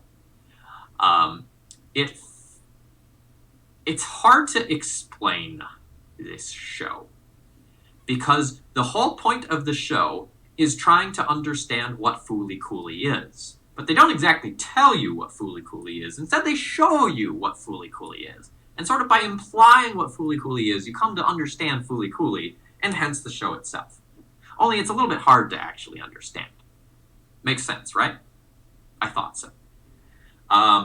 The show features sort of a young man, I believe he is a late middle schooler, early high schooler, who encounters this woman. And she's weird. You might have gotten the vibe from, the fact that she's swinging around a guitar and has her mouth open in this like crazy battle cry sort of thing. And he ends up getting struck in the head. And then unusual things start growing out of his head. And so she bashes him in the head with the guitar to take things out of his head so that she can fight against space aliens, ? It's all very clear when you watch it. This show is awesome, amazing, a lot of fun. It is perhaps the most random show that I have ever watched. And it is an absolute classic in my books. There are recent spin-off series that I've watched a little bit of. They don't necessarily hold a candle to the original, but they're entertaining in their own rights. The final show here is Excel Saga. This is perhaps the most random show I've ever seen, because in each episode, the director of the show gives permission for the show to be in a different genre. So sometimes the show is a musical, sometimes it's an action-adventure, sometimes it's a military anime. The premise is that this young woman, Excel here, is working for Lord Illapalazzo, who is attempting to conquer a city in Japan using his secret organization. But his secret organization is full of incompetent people, and things always go wrong. Also, there are aliens, and Nabashin, who has an afro, and a machine gun, and who is dressed like Lupin III. Oh yeah, and Fate is a character in this show, and sometimes she has to reset the show because everything goes so utterly wrong in this show. Now, there are so many more shows that could be in this panel. So number one, as a reminder, everything that I put into this panel is available widely in at least one place legally online. So some things like Baccano, I cut out of this presentation because they're much harder to watch online. Number two, there are so many other things that could be here. So for example, right now I am watching K-On!, which is about a lighthearted music club, and I'm absolutely adoring that. And that could totally be in here as well. But you got to keep the panel to under an hour. I think that's really important. And we're probably at about the 50-minute mark right now. If you have questions about anime recommendations, feel free to shoot me an email. Again, I'm Phil Gallagher, and so my email is philgallagher11@gmail.com. If you have some easy questions about anime recommendations that you want me to answer, I would be very happy to do so.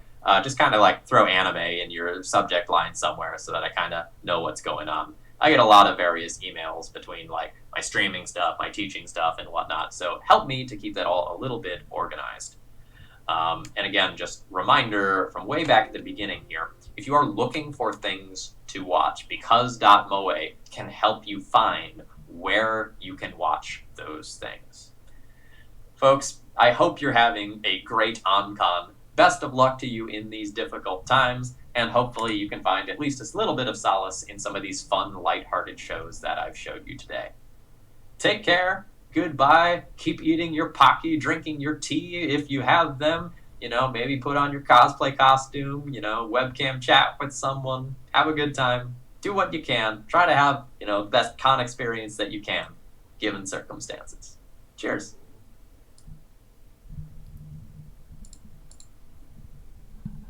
Hello, OnCon. Oops. My name's Whoa, Phil Gallagher.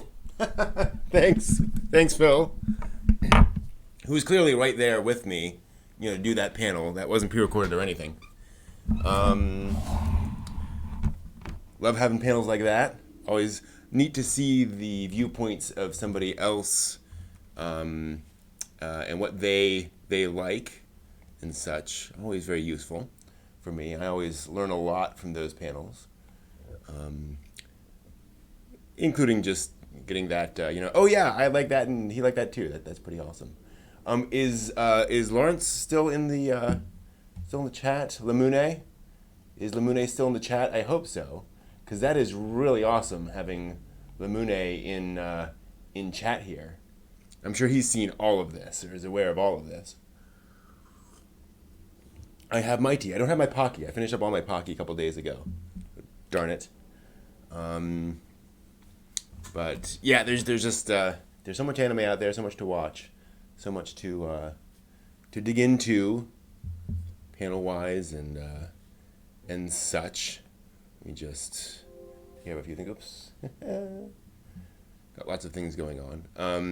So Lamune in the chat room, very very special person to me. Back when I was a young otaku watching anime, I watched this little anime series called Serial Experiments Lain. And it was very formative, and I watched it and had no idea what was going on. Talked to a friend of mine.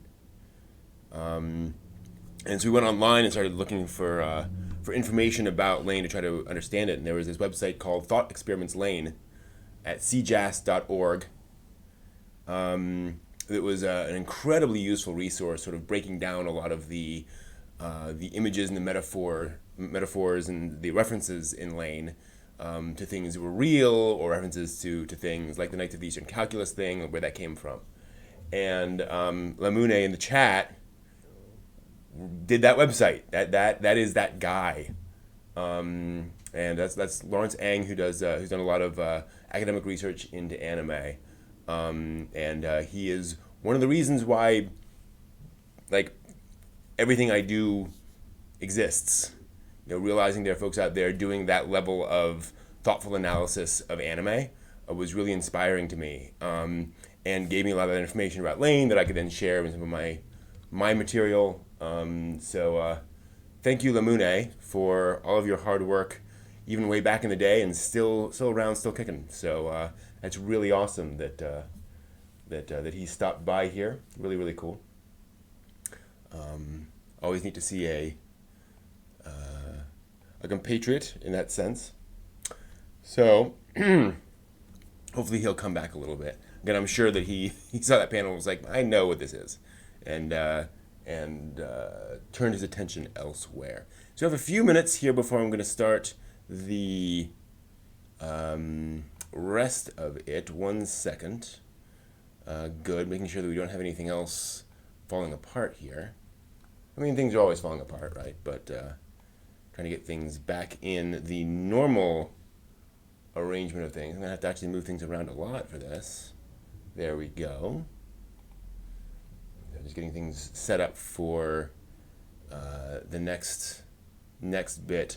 I realized in doing a lot of this, Thought Experiments Lain is a fantastic website. I think it's still up. You can still find it. Lots of great information about Lain and and where it came from and so forth. So something I've realized about this online streaming thing is, in fact, thanks JJ for asking. It's the difficult thing is doing a lot of presentation material because it's hard to concentrate when you're just being lectured to for hours and hours and hours. So I'm going to try to build in a little bit more interactivity. If I do this again, I would interject more like stuff for people to do, trivia and things along those lines to kind of engage people, because otherwise you tend to kind of get kind of zone out with all of the stuff. Not that a panel is bad or a lecture is bad. It's just a lot of that in a row. I'm realizing it's easy to just kind of like I said, zone out. So that is a learning. Way easier than a physical con because I'm not having to negotiate with hotels. I'm not trying to get an actual rate for a space in which to do all this stuff, which varies by location and by time of year and all that kind of stuff. Most spaces are very limited, and so you have to go and you'll go and they'll say, okay, give us the time when you want to do this and how many people are coming, and then we will give you a rate. And if you're like, I don't know, like I can do this kind of any time with any number of people, they'll be like, well, they're used to dealing with folks who have very specific requests. So it's a lot harder to organize something like this. And so this is way easier than having a physical con. And definitely for you all, it's a lot easier. So, yeah, the downside is just making sure like I'm available to run things and to move things from one spot to another. And this is not difficult. It's just a lot of little things to keep track of all throughout the day and all throughout the weekend. So it's not getting distracted by something else, realizing, oh, I need to move to the next thing, whatever, right? So it's that focus and attention, I think, has been interesting. Obviously, it hasn't been, I don't think anything's fallen apart yet, except D&D. But that was voluntary. And so I think it's working. It's working so far. We'll see how that goes. I should probably set up you have a moment. Well, no, it's 4 p.m. So I'll do that in a little bit. But for now, and I would like to figure out some way, I don't know how we would do that. So I've been working all week on a trivia app that we could all use, we could all log into. The problem is most of the trivia apps out there, you can only do like 8 or 10 participants, and there are enough people on. We have 15 concurrent viewers right now. We had 20 during the panels, and so I wanted to have something large enough that everyone could participate. So I've been working on building a little trivia app. I didn't get it done on time, so that we could have like one winner that I could then, possibly at least celebrate in some way. But I don't think it's going to work very well. So instead, let's just do this. Let's just do the thing. All right. So for internet bragging rights, which are the best bragging rights, we're going to play a little game. And I need to turn this back on. Boom. So there I am. So I'm still here. So the game is Guess the Anime from the Screenshot. I have a bunch of different screenshots in here from a bunch of different shows. I'm going to show you those, and we're going to see who can guess what. So the idea is I'm going to show 3 different screenshots. We'll start with one that's a little difficult, and then we'll move on to one that's a little easier to recognize. More likely that you'll figure it out. And then the last one will be pretty obvious once we get the last one, and then I'll show you what movie that is from, or TV series, or OVA, what have you. That'll be the plan. I will move through, and we will see how quickly folks can guess the anime series. And I might have a little timer here. Let me just try doing a timer. Let's see here. That would be this app. Let's just try, I don't know. We'll try 15 seconds each one to start off with, and we'll see what how that goes. And I'll have the chat up here over here. And you're ready. Some of these are full screen. Some of these are partial screenshots. Here we go. See who can guess this screenshot. Just set the timer for 15 seconds on this screenshot. See who can guess. This is a pretty easy one. Starting off easy for those who know the show.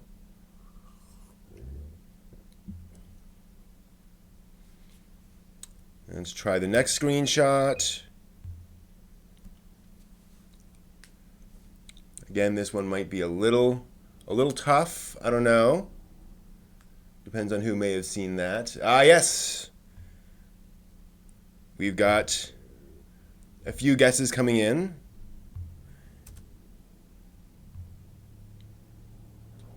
Yeah, there we go. That is correct. That is working, aka Wagnaria. A lot of folks, I'm sure, are have heard of it, but not actually seen it. Let's try this one. Anyone recognize this character? What show this one might be from? I'll be honest, I have not seen this show, I don't think. At least I don't recognize the character off the top of my head. Pulled a lot of things from various shows here. This one. That give you a hint, perhaps? Perhaps you might know what this one is here.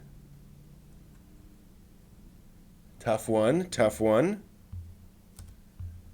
How about that one? That any easier? Not a lot of folks have watched this one, but those who have will definitely recognize it from this. Apparently, my crowd is not familiar with this one. That's okay. That is Gatchaman Crowds. Very weird anime series, but again, much beloved by its own fan base. So let's try this one. Who recognizes this particular character?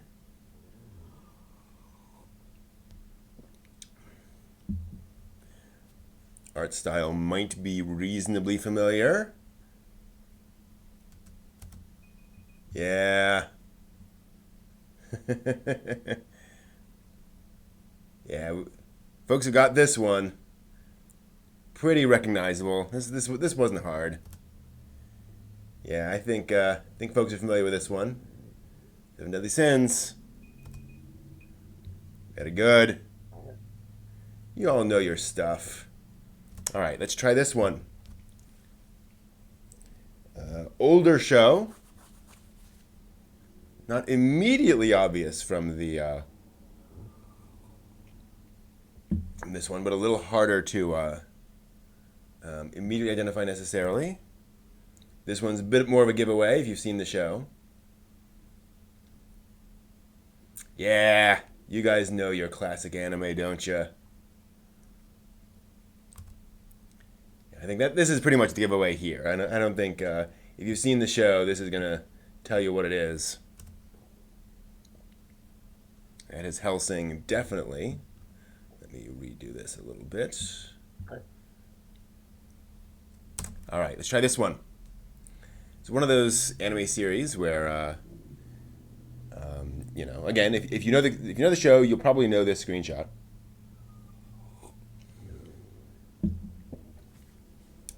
If not, try this one.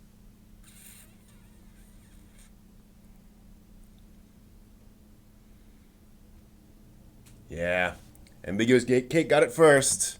That is absolutely right. Becca got it as well. That is Shugochara, or Shugokara. Whatever. Really cute show. All right, try this one. It's a little harder to identify exactly from here.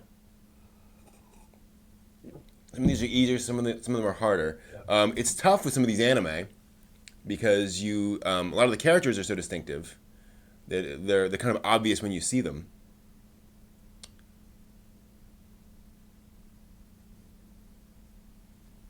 No one's got it yet. See if we got someone. No, that's not it. No one's guessed yet. This is a little difficult, but if you've seen it, this screenshot would probably give it to you. Yeah, you got it, Cornish. Well done. That is the Division of Escaflowne. Very, visually dark series. A lot of, again, just that those darks in Escaflowne. All right. Let's move on. How about this one? Obviously, a more recent show, but not immediately obvious necessarily. How about that? That might give you a little bit better idea. Dang, Ambiguous Cake. Rocking it. Ambiguous Cake knows their anime. That is indeed Castlevania, the Netflix series. Nicely done. Folks know what they are doing. They know their anime. That's pretty impressive. All right. So I pulled these and I tried to make this a reasonable progression. So again, one of those things where you might recognize this from the first screenshot, like if you've seen it. And then the next one, a little more obvious if you've seen the show.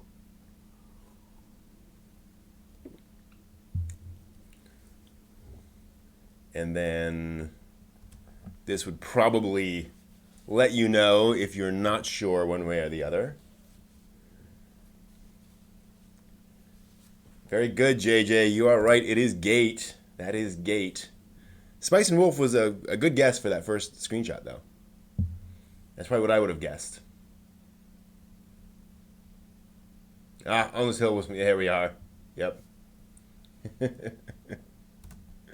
All right. How about this one? Your standard shonen protagonist, or standard anime protagonist, I would say, looking out on the city.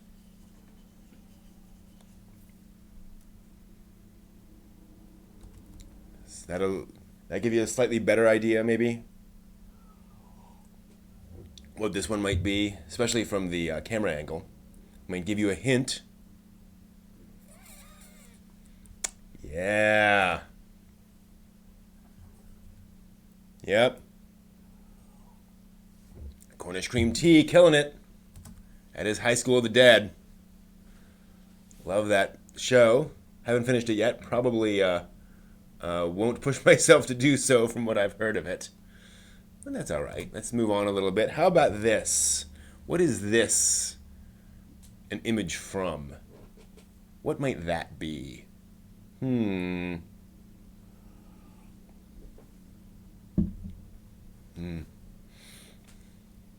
about that? Might be an indication. Yeah, Solari, nicely done. Well done. That is very much what that is. JJ, I'd love to know why you dropped High School of the Dead after one episode. Because people tend to have one of two reactions to JoJo. Oh, I'm sorry, to High School of the Dead. Different thing. How about this? So what might this one be from? What's that one?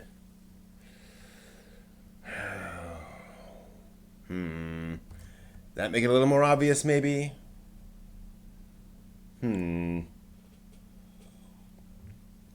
It's not Akira.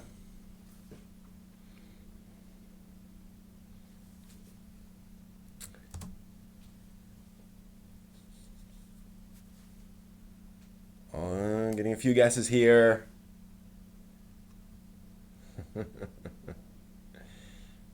Yeah, Solari's got it. That is Cowboy Bebop. I actually had an extra image in there just in case folks were having a tough time. That was all Cowboy Bebop. Just threw in that space image just to kind of switch things around a little bit.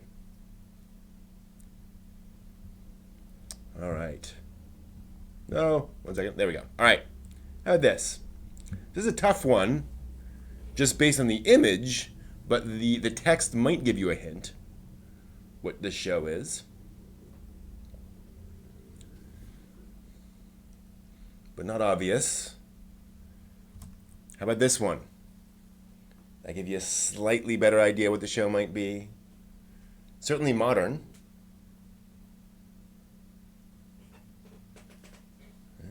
Folks are having a tough time with this one. Is that a little bit better? A little bit easier? Still not obvious. Try to keep this one fairly obscure. Again, a more modern anime. Well done, JJ. That is Recovery of an MMO Junkie. That's right. Recommendation of The Wonderful Virtual Life. And I just rewatched the opening credits sequence of this one, and boy, that's a catchy opening. Man, that is a great one. Love that opening credit sequence. All right, moving on. This is a really tough one to do. Because, again, it's one of those things where if you see any of the characters, it's just immediately iconic. So I'm going with just some various shots of various things, and we'll see if anyone can figure out what this one is. Just from these images alone. There we are. See, this is the problem. It's like, it's if you've seen the show, then definitely this is Digimon. It is very much Digimon. And Digimon is one of those shows where just 98% of the shots are the kids of the Digimon. Like, there's just very little that's not, just those characters. So that's that was a rough one to try to be unclear about. All right. How about that? Pretty freaky, pretty weird. Pretty odd imagery there. What might that be, anime-wise?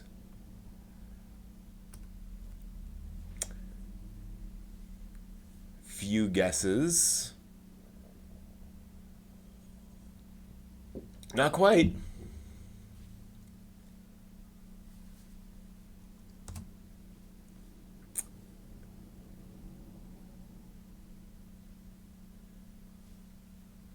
That is actually Twin Star Exorcists was that particular show there. Surprisingly. Not a very well-known anime series, but that is what that was. I like to occasionally throw in something a little more obscure. All right. So you can tell from this very clearly what franchise this is from. Kind of gave up on that pretty quickly on this particular show. But which one is it would be the big question. This one might make it a little easier. Although it's not a sort of a classic shot from the anime. And yeah, Solari, you got it. You are absolutely right. That is Gundam the 8th MS team. One of the greats. One of the most recommended Gundam series out there. Quite definitely. All right, let's try that one. So here are a couple where, again, it's a little hard to... this is hard without making it incredibly obvious. But this is a pretty iconic image here. If you've seen the show, this would tell you what it is pretty clearly. If not this, let's try this image. See if that tells you right there.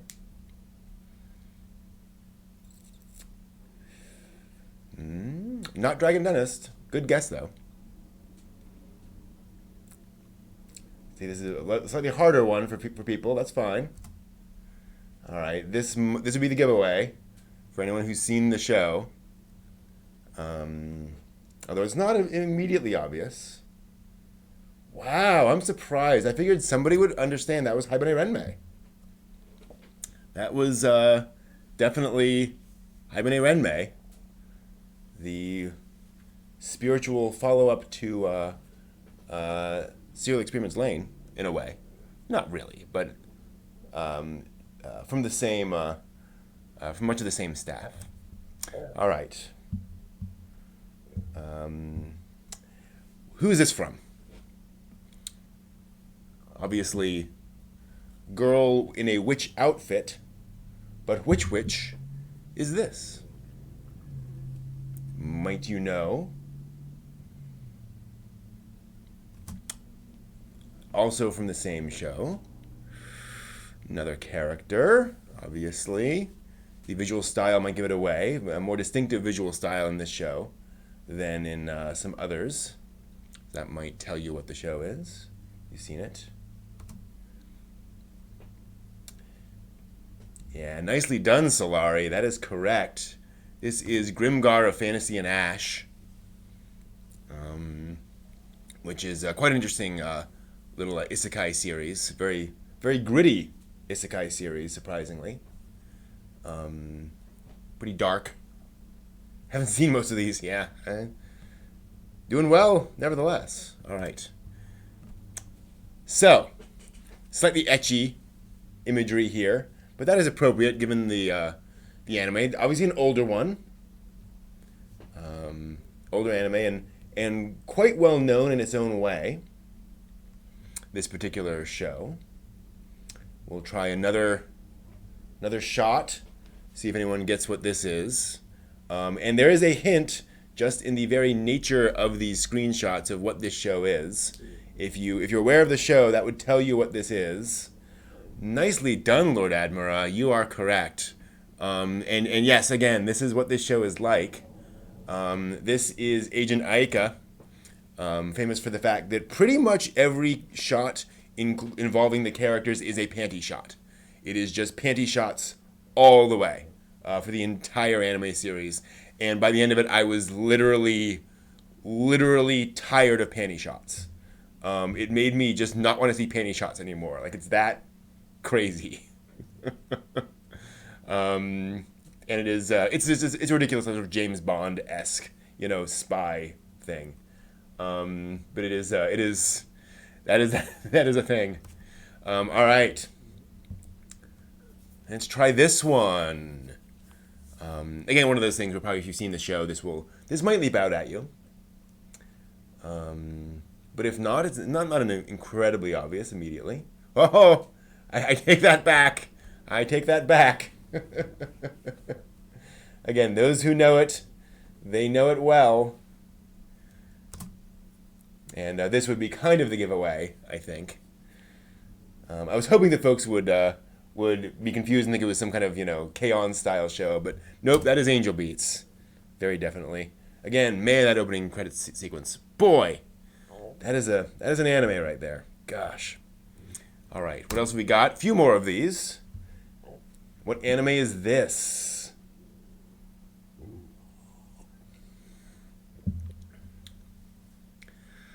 Another one that was hard to come up with screenshots for, just because of the show itself. What might it be? This give you a slightly better idea, perhaps? Who knows? See if anyone gets it. I can imagine a lot of folks scratching their heads thinking, this looks kind of familiar, kind of, sort of, maybe, not sure. This might be the giveaway. There we go, Ambiguous Cake. Well done. You got it right. That was Pop Team Epic. Again, if I showed you the two main characters, you'd be like, oh, that's Pop Team Epic, obviously.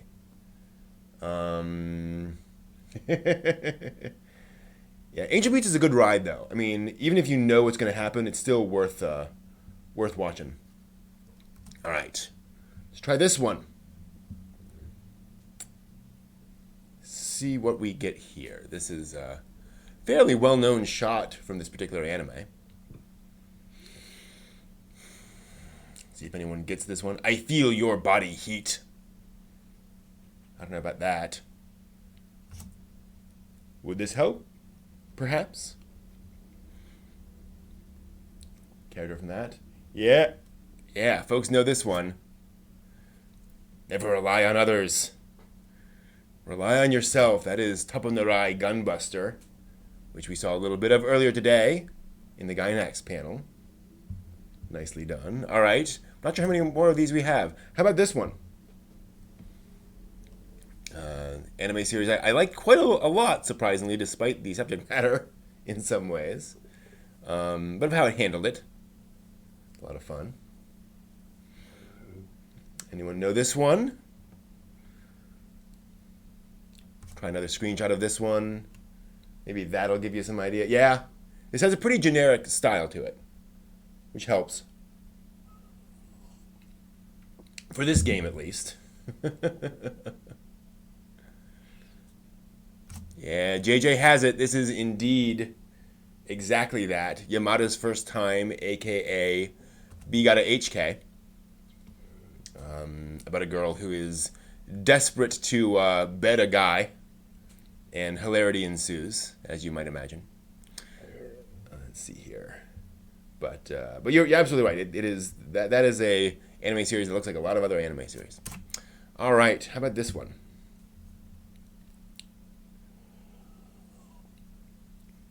Here's one where if you've seen it, like, oh, I know what that is.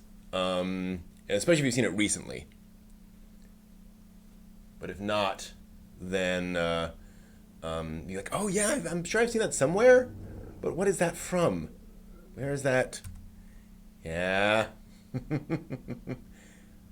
got to guess. This would be a little bit more obvious. And then finally, yeah, I think this would be the pretty clear one. It is indeed Super Dimension Fortress Macross. Is what that anime was. All right. What about this? So going on another one that looks pretty obvious, or pretty generic rather. But the the image might have some hints.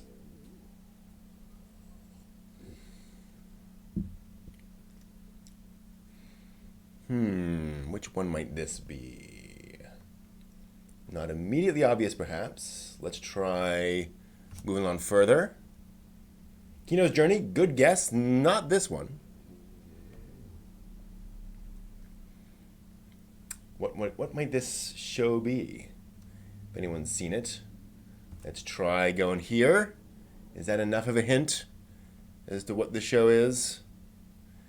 Well done, Ambiguous Cake. That is Ascendance of a Bookworm. Exactly what that is. Good guesses. But it's the it was the tall buildings there that I was trying to hint at, but not immediately obvious. That's fine. Oops. All right. How about this one? What might this show be? Who is this and what's going on? Yeah, Bookworm is really cute, and we have a second season coming, which I'm really looking forward to. Anyone recognize this one?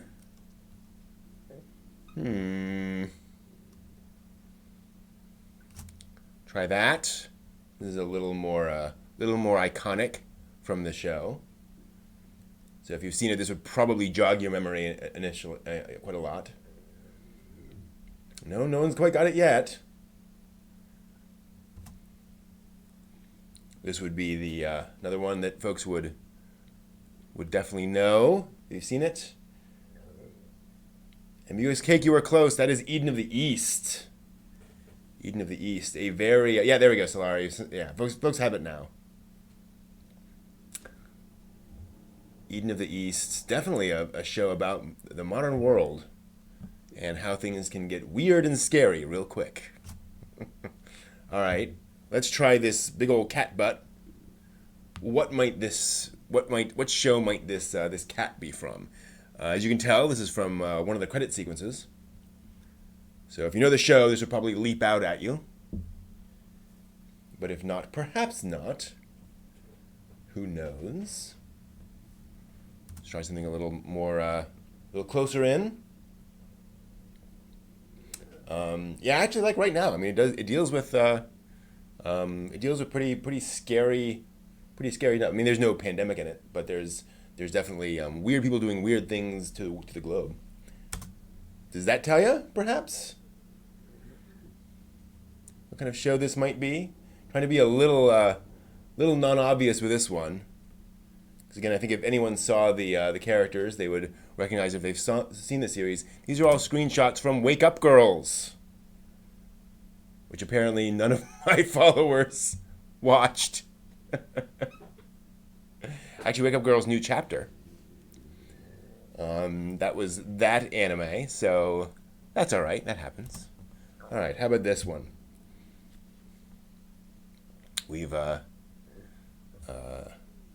We'll see how quickly folks jump in on some of these. Boy in a Bed.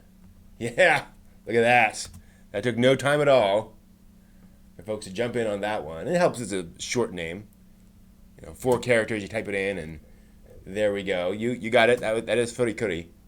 I forgot rewatching it that there's no opening credit sequence for Furikuri. It just jumps right in. All you got is an ending. I had forgotten that. All right. I think this might be the last one here, or one of the last ones. Looks kind of interesting, kind of odd. Definitely science fiction-y in some kind, or at least, tech. Tech is involved in this somehow. How might it be involved? Okay, well, we've definitely got something here going here. Oh, we may be having a bigger delay than usual. Not sure. This would be the definite clue. Anyone see? It's not Ideon. Definitely not Ideon. Quite a bit later than Ideon. Nope. JJ, you're close, but I need to be a little more specific than that. That is Macross Plus, which was an OVA and a movie, technically. The movie sort of re-editing and reworking the OVA. But that was Macross Plus. That's right. All right. Oh, yeah, we have one more. At least one more. What might that be from? Fairly Fantastical. Anyone guess that one? Yeah. Folks got that one real quick. Popular show from recent years. So there we go. And again, very visually distinctive. That was definitely Made in Abyss. And that, ladies and gentlemen, oops, why didn't that work? Oh, because I have the wrong, there we are. That was our screenshot exploration. Only took half an hour, less time than I thought. Cool.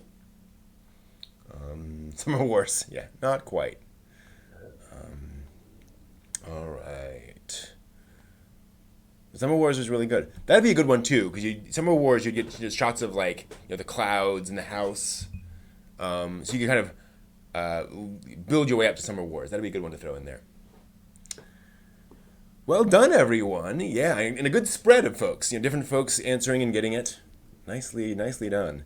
Yeah, Digimon was really hard. I was like, oh, I should do Digimon in here because I love that show, but just it's all pull up any given clip of Digimon and it's just immediately recognizable. Like any season.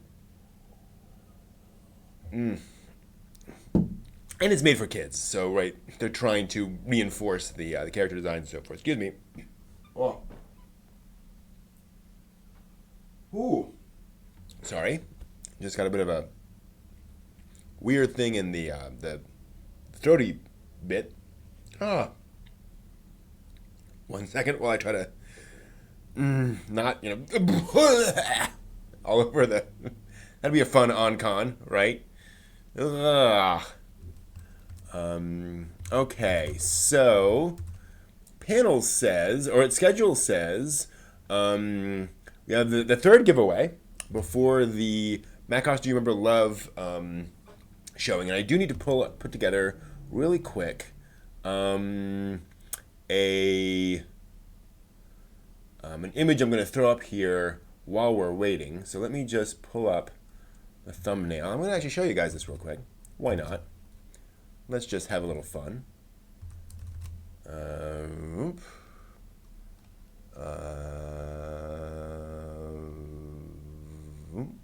So I'm just going to real quick take some imagery here. We are in the video room.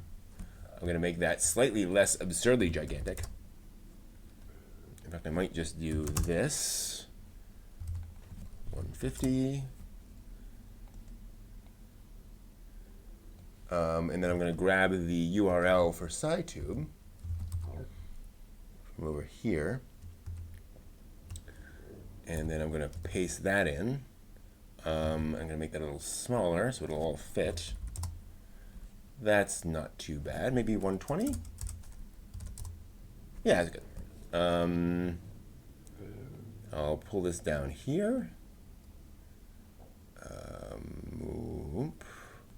That could actually be a little bigger, couldn't it? Should we try 170? Maybe?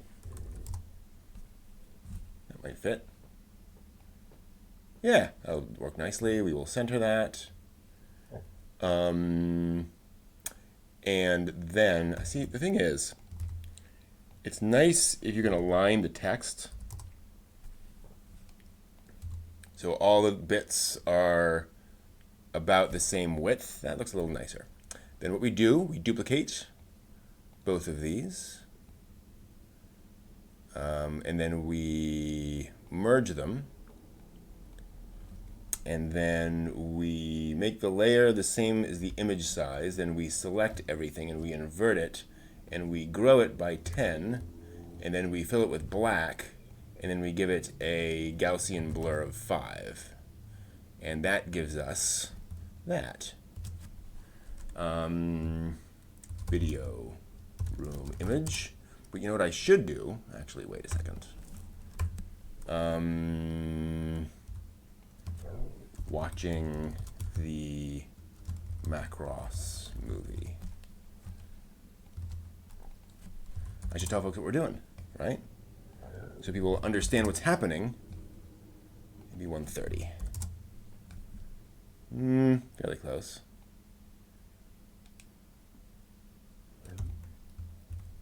$135. Yeah, that's pretty good. Wrong. Center. It is centered. Cool. So now this isn't correct anymore, so I have to kill it. So now I have to duplicate that, and duplicate that, and then take those and merge all those together. Down, merge down. Yeah, and we again layer to image size. Apologies for doing all of this while we're going, but I did not get a chance to do this. YouTube video room image. So I get to do it right now. And I was watching all the panels before. They were too interesting for me to not watch. There we go. Okay. So you got to see a little bit behind the scenes. So I'll just throw that up there while we're watching Macross here in about half an hour. That'll be the plan there.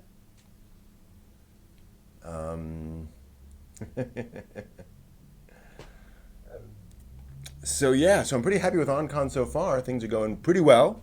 And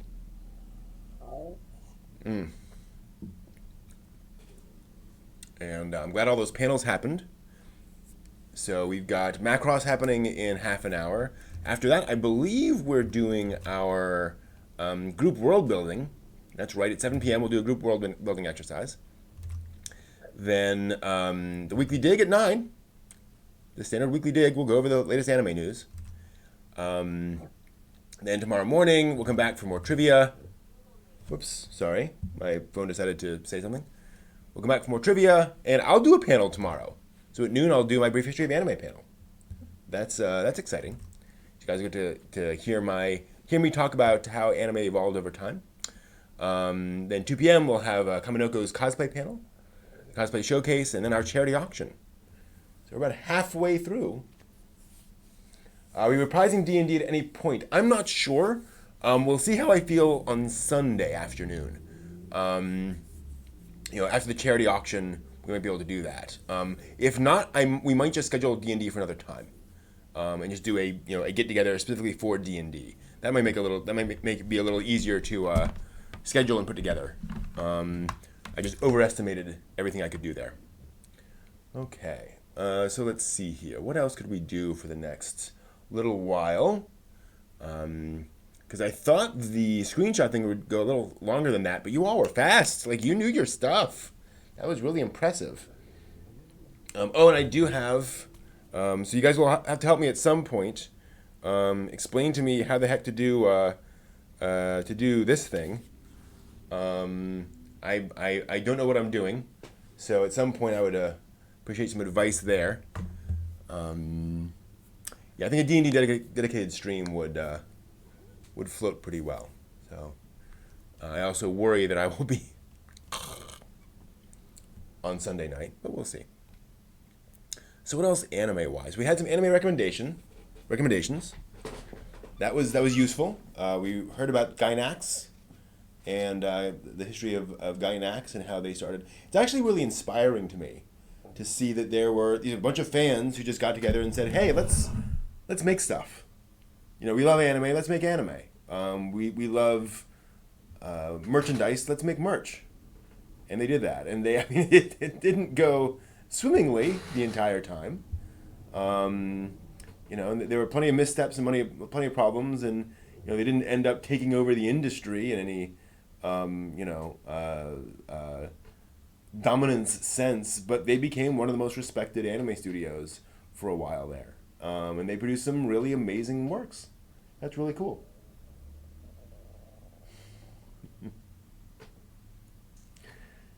To see what folks can do when everything comes together. And obviously it was a special time when you could go together and do it. I did not realize that thing about the vinyl. They literally just got sheets of vinyl curtain and made anime cells out of it. That's some ghetto animation work right there. Just get it done.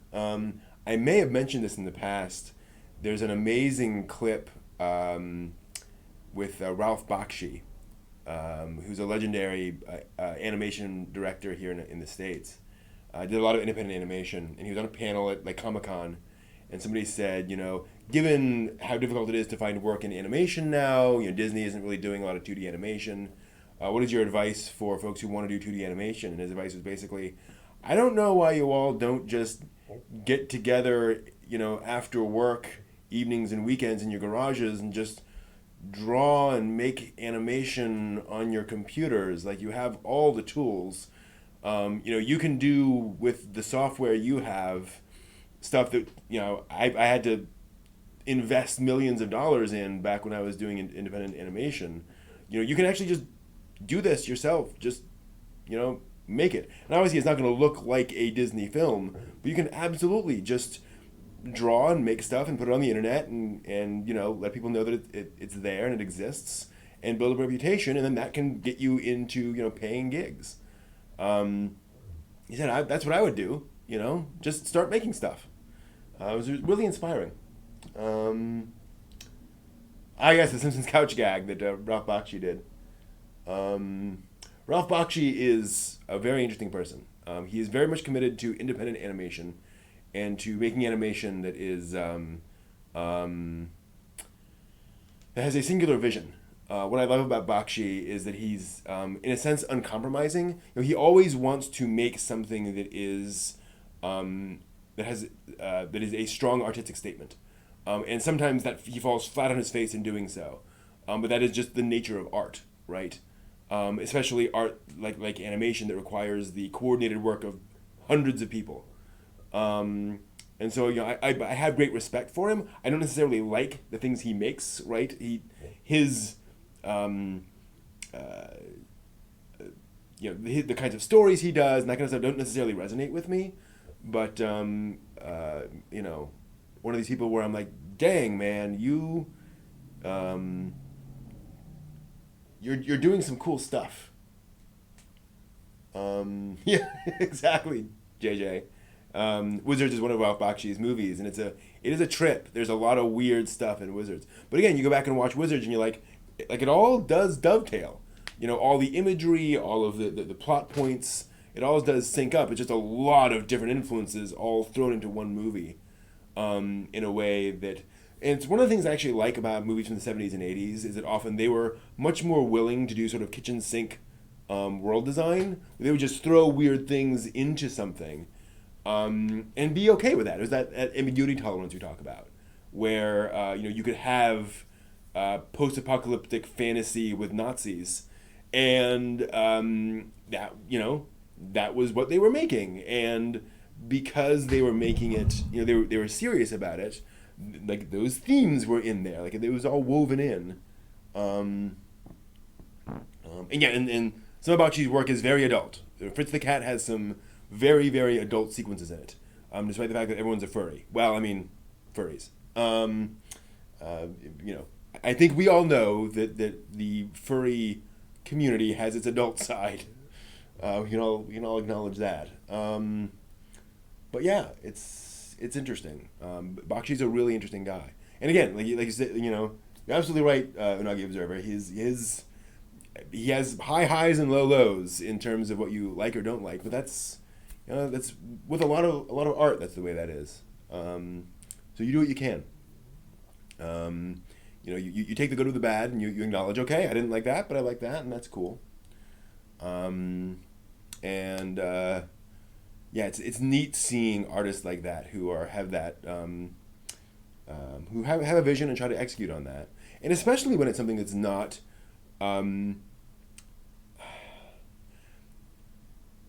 That isn't targeting the broadest possible audience, where Bakshi, obviously he doesn't want his stuff to be obscure forever, but he's not trying to make something that is palatable to the widest audience. He's willing to make strong choices and stick to them, and that's always interesting. Right.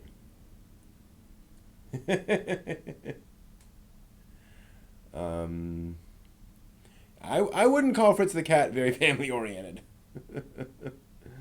And not a lot of families in that. A lot of broken families, I suppose, in Fritz the Cat.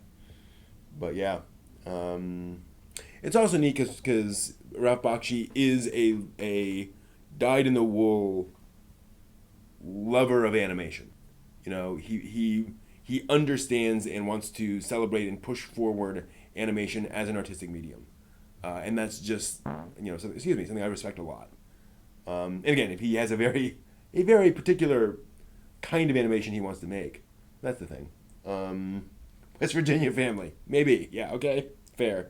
Alabama family. I don't know, but yeah.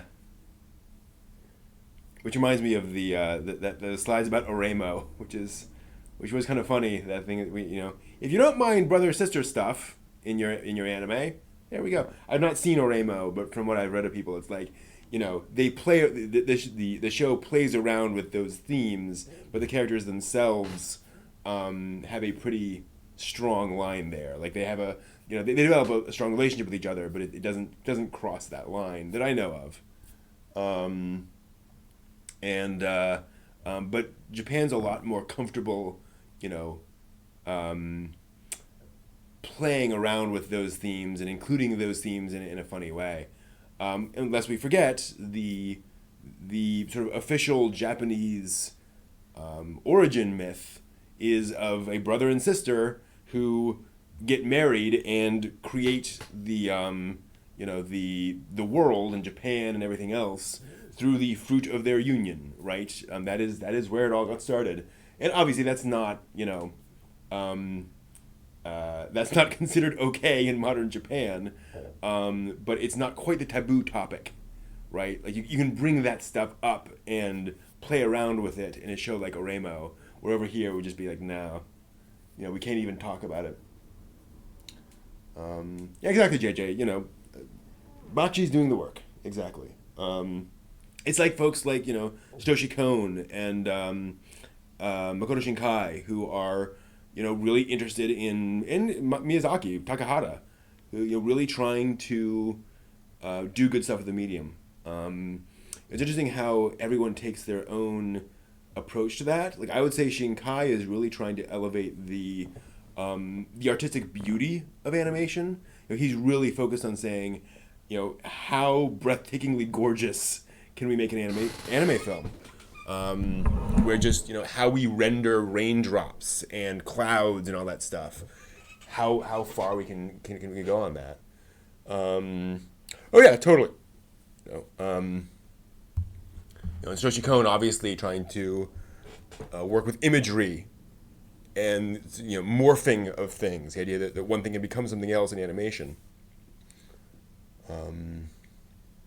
Yeah, well, I mean, sibling marriage has been a thing more amongst royal families, because you have to try to keep the bloodlines, connected. You can't just go around marrying people from weaker families, because then that dilutes the bloodline, or dilutes the power, I should say.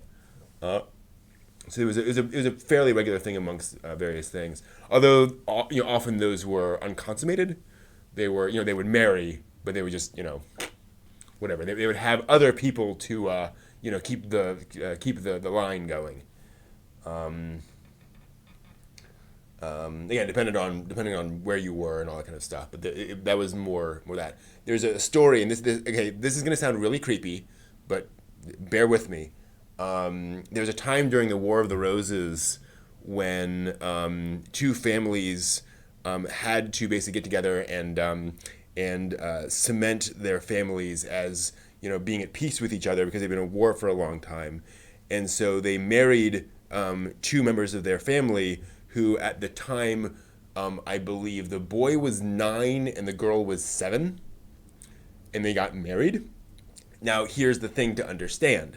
Again, before you get too creeped out, everyone got together, they had a marriage ceremony, and then everyone went back home, and the boy went home to live with his family, the girl went home to live with her family, and they didn't see, they would see each other occasionally, but they did not then, live together until they were both, like 21 and 19, right? It was a purely formal, our families are connected ceremony. That was all that happened, and they were very clear, like at the time, that's what was going on. Nobody expected anything to happen with either of those two until 10 years had passed. So you have a lot of that going on too, where folks are getting connected more for the family connections than anything else. But again, it wasn't considered a problem. It was just a thing, and the reality is that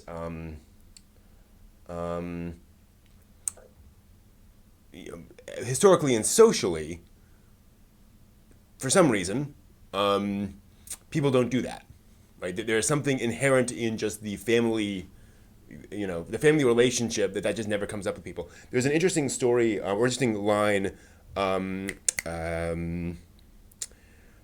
Jackie Chan was once asked, because he doesn't have siblings, but he went to live in the Peking Opera training facility, and they would bring in all these kids who would be more or less sold to them.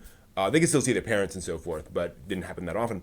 And so these kids were 6, 7 years old, and they were kind of sold off to the circus, and they all lived together, and they all learned the Peking Opera. Boys and girls together, and they lived together, all the way through until they became adults and left. And somebody asked him, once you guys hit, the teen years, you have, a dozen boys living with a dozen girls. Did anything happen? Did anything, surely there were people sneaking off together. And he went, ooh, those were my sisters. And we were their brothers. No, like, ugh.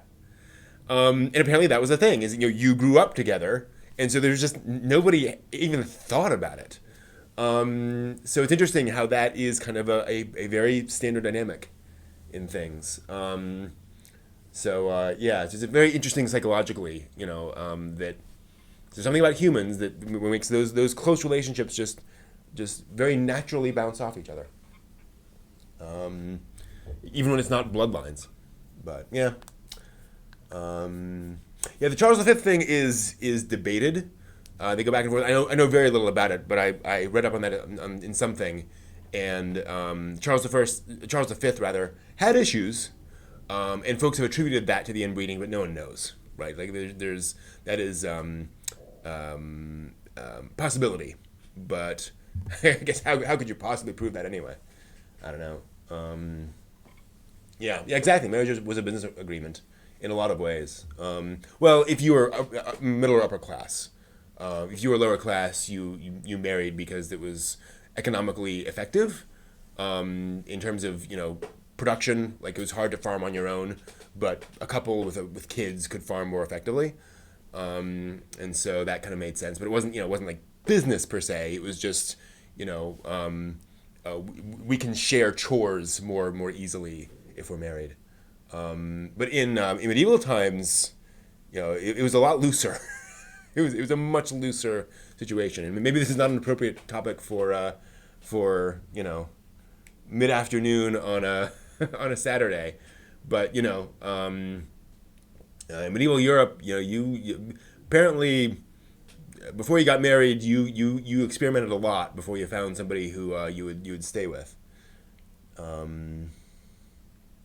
Yeah, that's true, JJ. Anime absolutely does tend to say, hey, we're not blood related, so it's okay. And I guess that's how they explore that topic, by saying, well, it's different. And granted, again, that's how they say, well, we're living together, but our parents married last year, and so we didn't grow up together, so we don't have that, that natural instinct to say, whoa.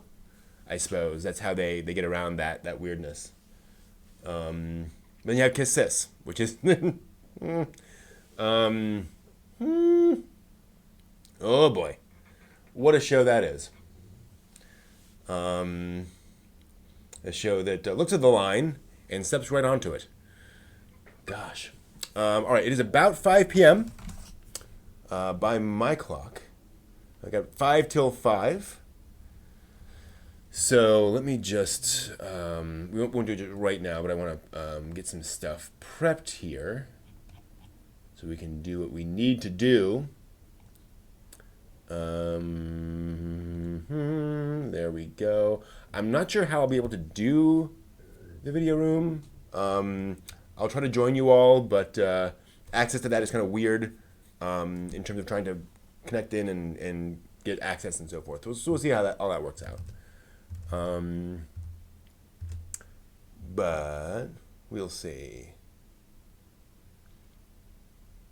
Yeah, exactly. That's the thing, JJ, is it's very, humans seem to be different. Not sure. And again, we have a different social structure than animals do, right? We live in these, we have these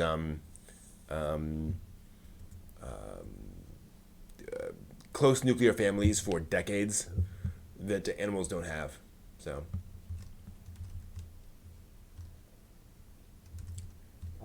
it's different. Things are different. Things are weird. So yeah. See, now I'm trying to think of what else we could do at an OnCon to have other things going on. It'd be kind of fun. I should check in to see. I have more stuff to throw into the swap meet. I noticed only a couple of things in the swap meet. So if anyone has anything they want to, I should mention that.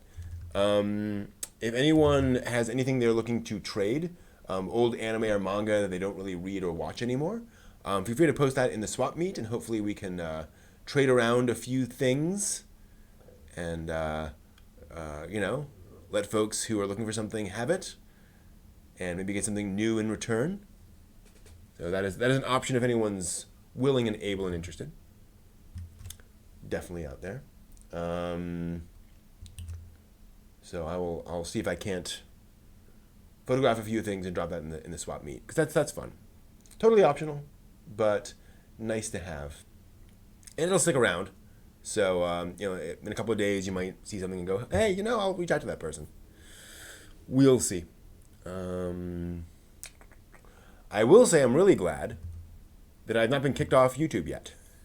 That nothing has caused the YouTube gods to frown on us and say, that's a screenshot from Oremo. You are getting banned. We'll see.